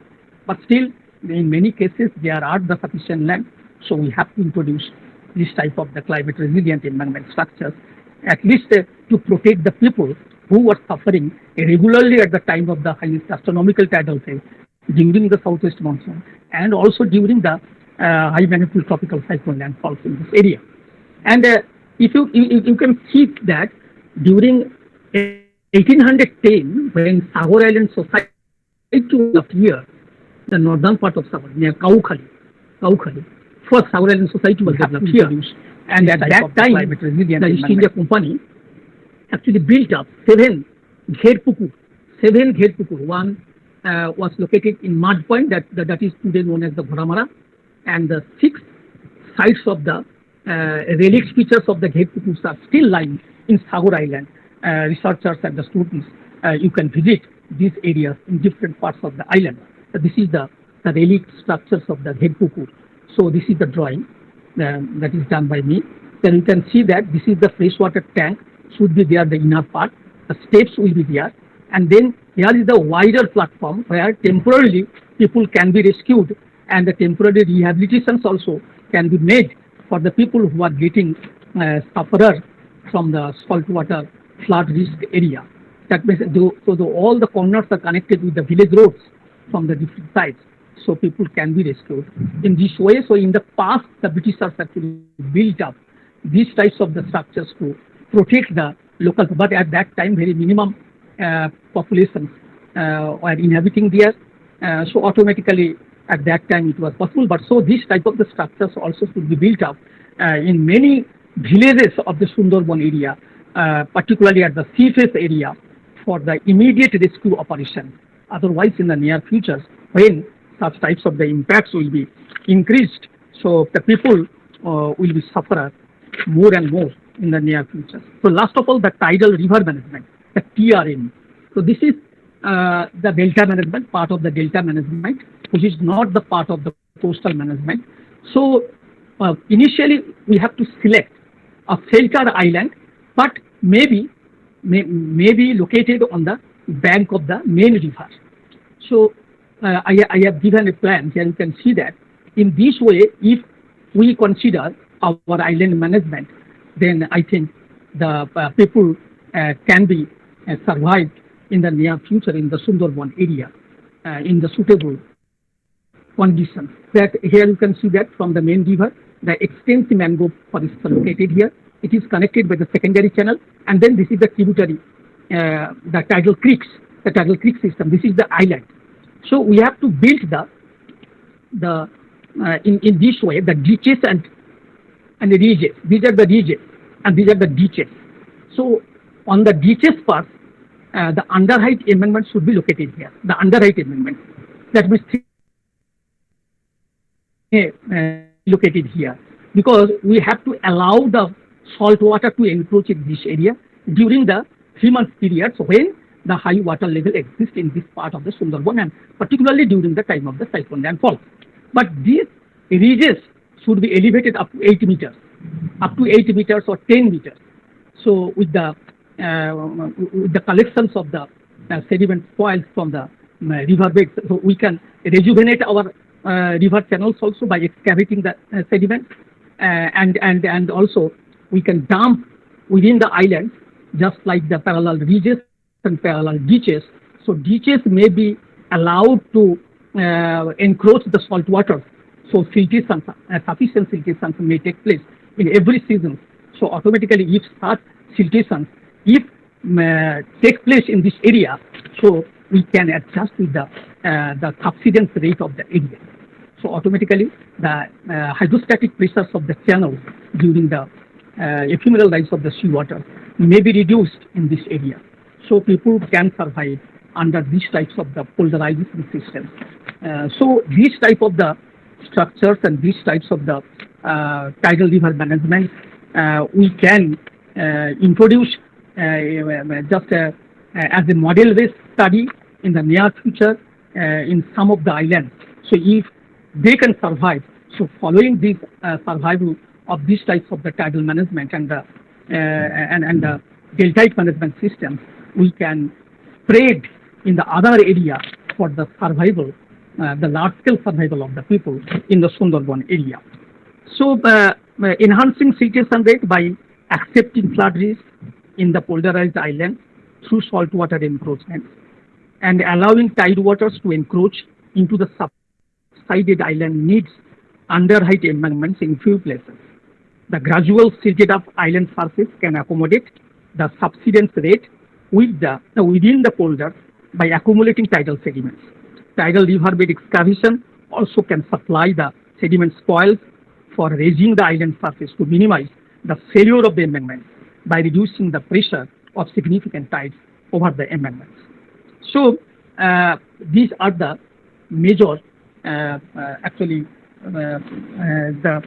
management options we can introduce for the survival of the people, immediate survival of the people who are actually inhabiting at the southern face of the islands and along the river mouths, along the banks of the river mouths, and also in isolated islands away from the river mouths.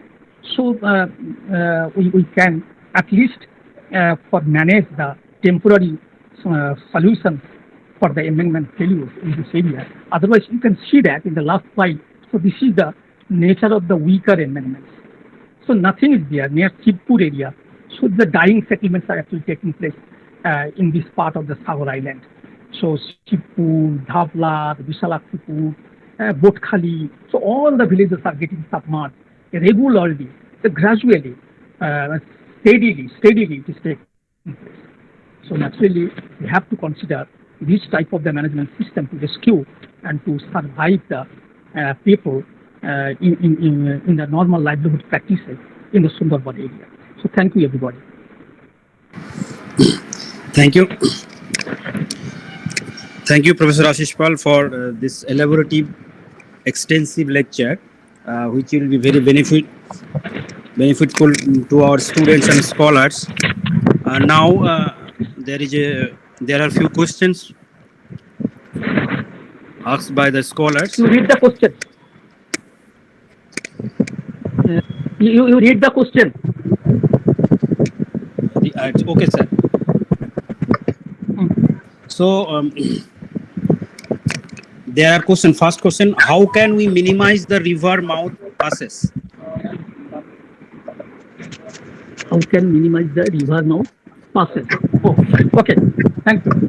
So first of all, the river mouths of the Sundarban area are actually located or extended to the north, and which is mostly aligned with the landfall or the movement of the tropical cyclonic track. So that's why we cannot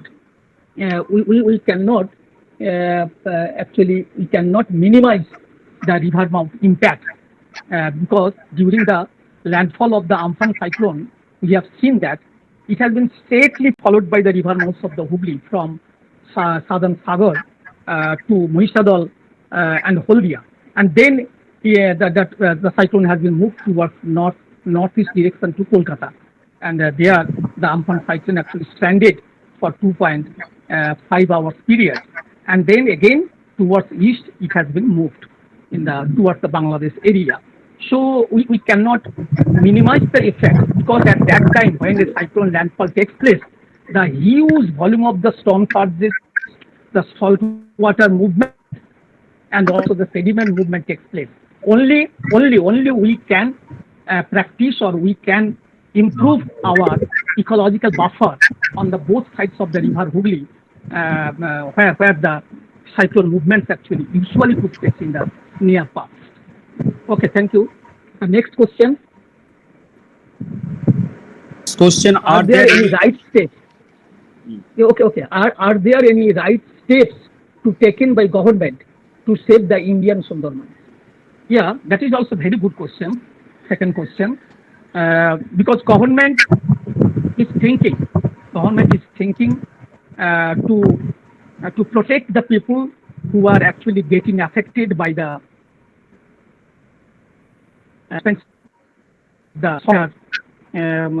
salt water from the seaward sides during the landfalls of the tropical cyclones by building the climate resilient embankments. So ILA embankments actually initiated in 2010, but actually because of the scarcity of the land, that was also climate resilient embankment. But actually at that time, because of the non-availability of the sufficient land space, it was completely not possible. So in the near future, also the similar type of the effect may take place. So we have to vacate some land for the constructions of the embankments immediately. Otherwise, we cannot rescue the people from the flood risk, the severe flood risk in the near future. So we have to think for the long-term management process in this regard or in this perspective. But government is thinking at the block level, at the district level, also thinking, and they are also discussing with the experts also, and some model experiments will be started immediately. So naturally, in the near future, maybe in a few cases, we may get the success. Okay, now question number 3. How global climate change has been affecting in Sundarbans? Already I have discussed in my lecture, and in the previous lectures, in many cases, I had concentrated the variations, the impacts of the global climate change in the that factors are involved in this case. You can start from the northern Indian.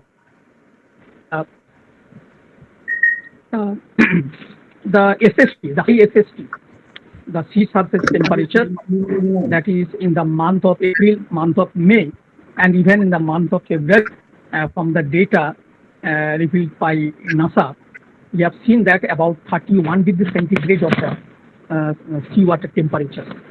So, and also in the month of February, it's 29 degrees centigrade sea surface temperature. So such huge temperatures of the seawater if occurs in the northern part of the Bay of Bengal and in the northern Indian Ocean.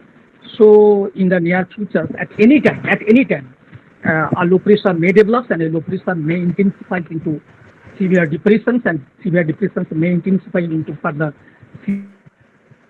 So naturally, when cyclone lands will take place in our Sundarban, so there is a relation between the global climate change and in the coastal phenomenon over the Sundarban area. Then number 4, why the maximum erosion areas are to be found in the southern part of Sagar Island? What is your perception about the real situation about existence of this island in the near future? Very good question. So because Sagar Island is more and more exposed, and it is located just at the funnel-shaped river mouth of the Hooghly downstream section. So this is the passage, the right passage of the cyclone. In many occurrences, we have seen the historical cyclones that they have, including 1864 cyclone, 1737 cyclone, 1942 cyclone, the serious cyclones, 140 km per hour winds, moved just along the passage of the Hooghly estuary. So Sagar Island just is located, and our Umpun cyclone also, Bulbul cyclone also. So naturally, this type of the phenomenon will take place in the near future also. Sagar Island is located just at the door of the, in front of the river mouths of the Hooghly estuary. So that will be affected more in the near future. And another important factor, not only that, another important factor that because of the relative sea level rise process, the tidal presence also will be increased more if you just compare with the other river mouths because of the extent of the river mouths from the east to west in the Hooghly estuary, and Sagar Island is located in between them. So the southern part, southeastern parts and the southwestern parts will be affected more because of the locations of the Muribanga estuary and the Barathala estuary. So islands will be affected in the near future severely if sufficient climate resilient embankment systems are not adopted in this area. About the areas. Okay. And then number 5, what is the reason behind dying settlements at Sundarban? Yeah. I have already mentioned a number of the dying settlements which are actually taking place in the sea face of the Sundarban and also in the estuarine faces of the river Hooghly also, and also in other Matla estuary, other portions of the Matla and Saptamukhi and Thakuran estuary portions. We have seen that particularly because of the tidal presence, the extensive tidal presence are taking place. So if tidal presence take place, the high volume of the saltwater encroachments will take place through the opening of the river mouths. So automatically on the bank line where the villages are located at the sea face and on the bank line of the estuary margins, they will be affected more because of the stresses, the non-climatic stresses will actually take place in this area. So the dying settlements will come up in the near future. Now the southwestern parts of the reclaimed Sundarban, particularly the Sagar block and Mousumi Island and also the Tot Islands, all are highly exposed to such phenomenon in the near future. So settlements will be died in the near future also. Bokhali already affected, Sundarban affected, Tot Island affected, our Sagar Island is affected, Mousumi Island affected. So which are located mostly just in this sector of the delta, just around the estuary of Hooghly Saptamukhi estuary complex. And then what will happen if we lost the Sundarbans due to hydrometeorological effects? What will happen? So in the near future, we have to adopt with the impacts of the global climate change phenomenon, which will occur in the near future in the Sundarban area by constructing the pillar-based houses. The pillar-based houses, that means over the 10-meter pillar, brick-built houses will be there, or many number of the structures of the houses to be built in the near future. Otherwise, we cannot live with the flood risk. We cannot live because our fish ponds will be flooded, our fish farming plots will be flooded each time when the landfall of the cyclones will take place. Our beetle gardens also will be affected. Our vegetable gardens will be affected, and also agricultural paddy fields will be salinized in the near future. So we have to survive by constructing the pillar-based houses and also by constructing the elevated surface in every village area, elevated brick-built surface, just Gherpupul-like structures we have to build up. Then we can also rescue the people immediately at the time of the impacts of the hazards. But after the when the hazards will over, then 9 months time you will get in a year to utilize the natural resources in this area. And then the number 7, what is the actual distance will be considered for policy planning from seaside to settlement in the Sunus, where the total width of Sagar Island is near about 10 kilometers. Yeah, very good question. So settlements I have seen for the case of Chimaguri Mount, Chimaguri River Mount, where our Benubon, perhaps you know, the people of Sagar Island know very well. The Benubon Sundarban, Benubon area of the mangroves, which were generated by the initiation taken by our Professor Awalish Choudhury, Science Department from Sagar Island, and jointly with the Police Department in this area. So during the middle part of the 1980s, so now the Benubon has been developed.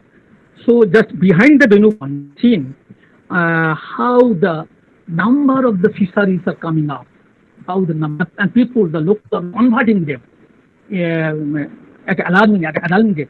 So you have to restrict up to certain distance.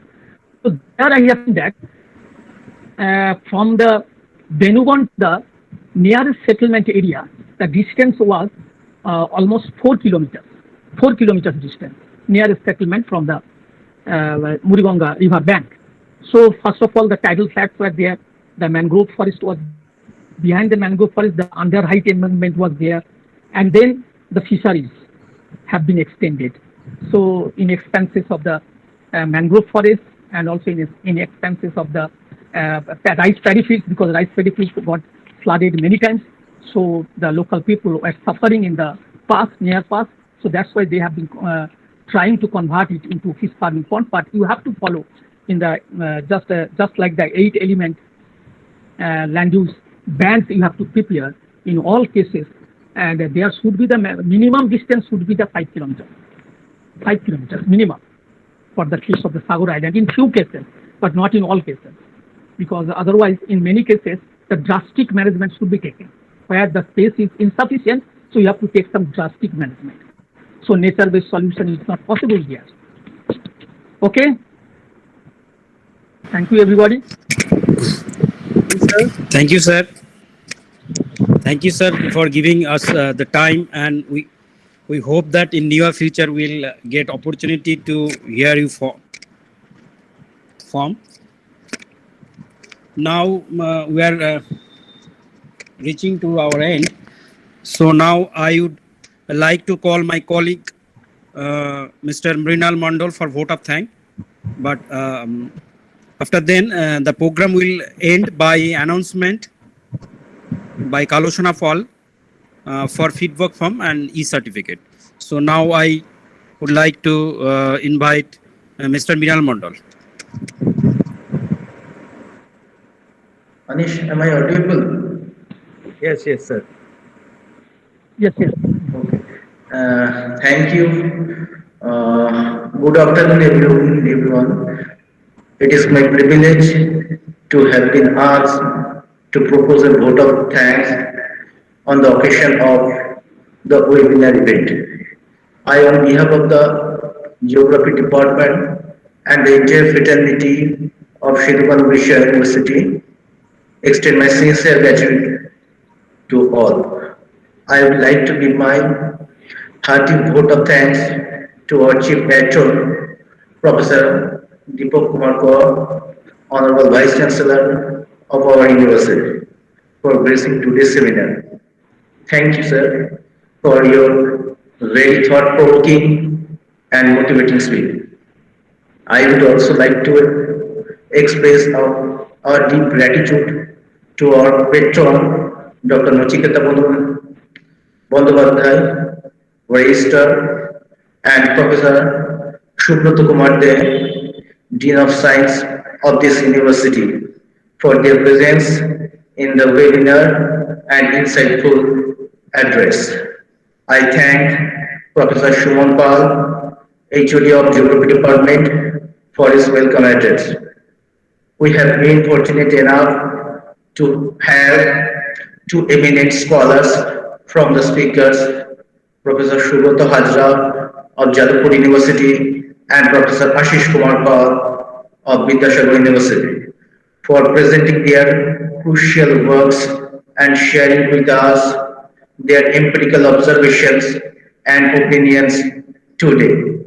We all know that the Sundarban is a mangrove area in the delta formed by the confluence of the Ganges, Brahmaputra and Meghna rivers in the Bay of Bengal, and it has a very enriched biodiversity.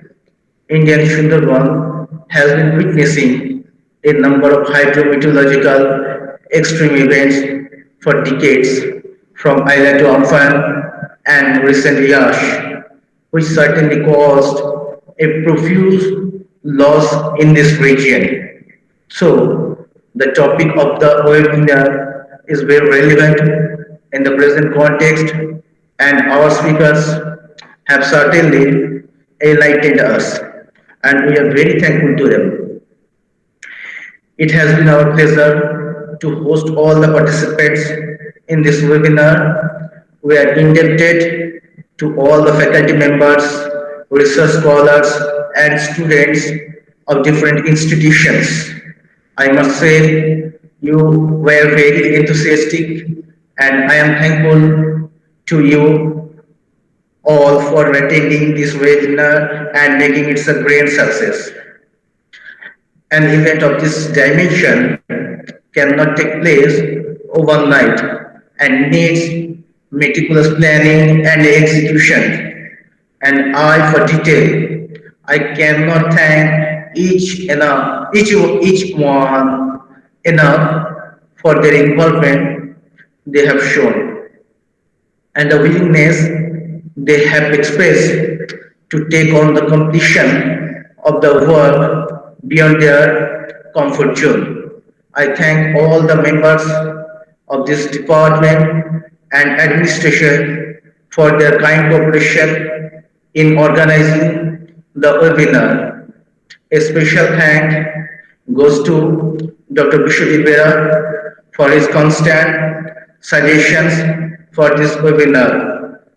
Finally, I take this opportunity to thank Dr. Kaloshana Pal and Professor Shuman Pal for their technical supports to run the webinar smoothly. Thank you very much, all of you, and hope we'll definitely meet again. Stay safe, stay blessed.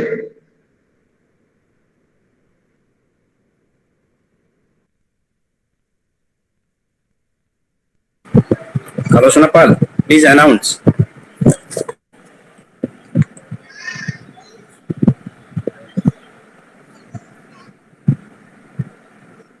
Kaloshana, Kaloshana, please unmute. So, regarding the feedback form, so we are requesting all the participants to fill up the feedback form as early as you can generate the e-certificate and send to your respective email ID. So, thank you.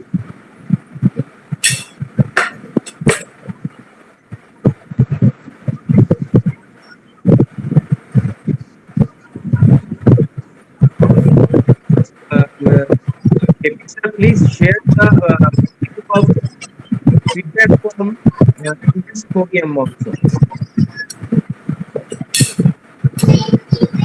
Sir, we have already shared the feedback form in the chat box. Okay, okay. and also So here is also include streaming centers. Okay.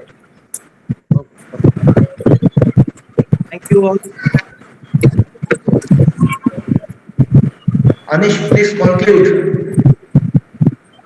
Please conclude. Conclude the session. Conclude the entire webinar. So thank you all for giving us your valuable time, and we hope that in near future we'll meet again for another webinar in a very relevant topic. So thank you all once again. Thank you, Paul bhai. Thank you. Okay.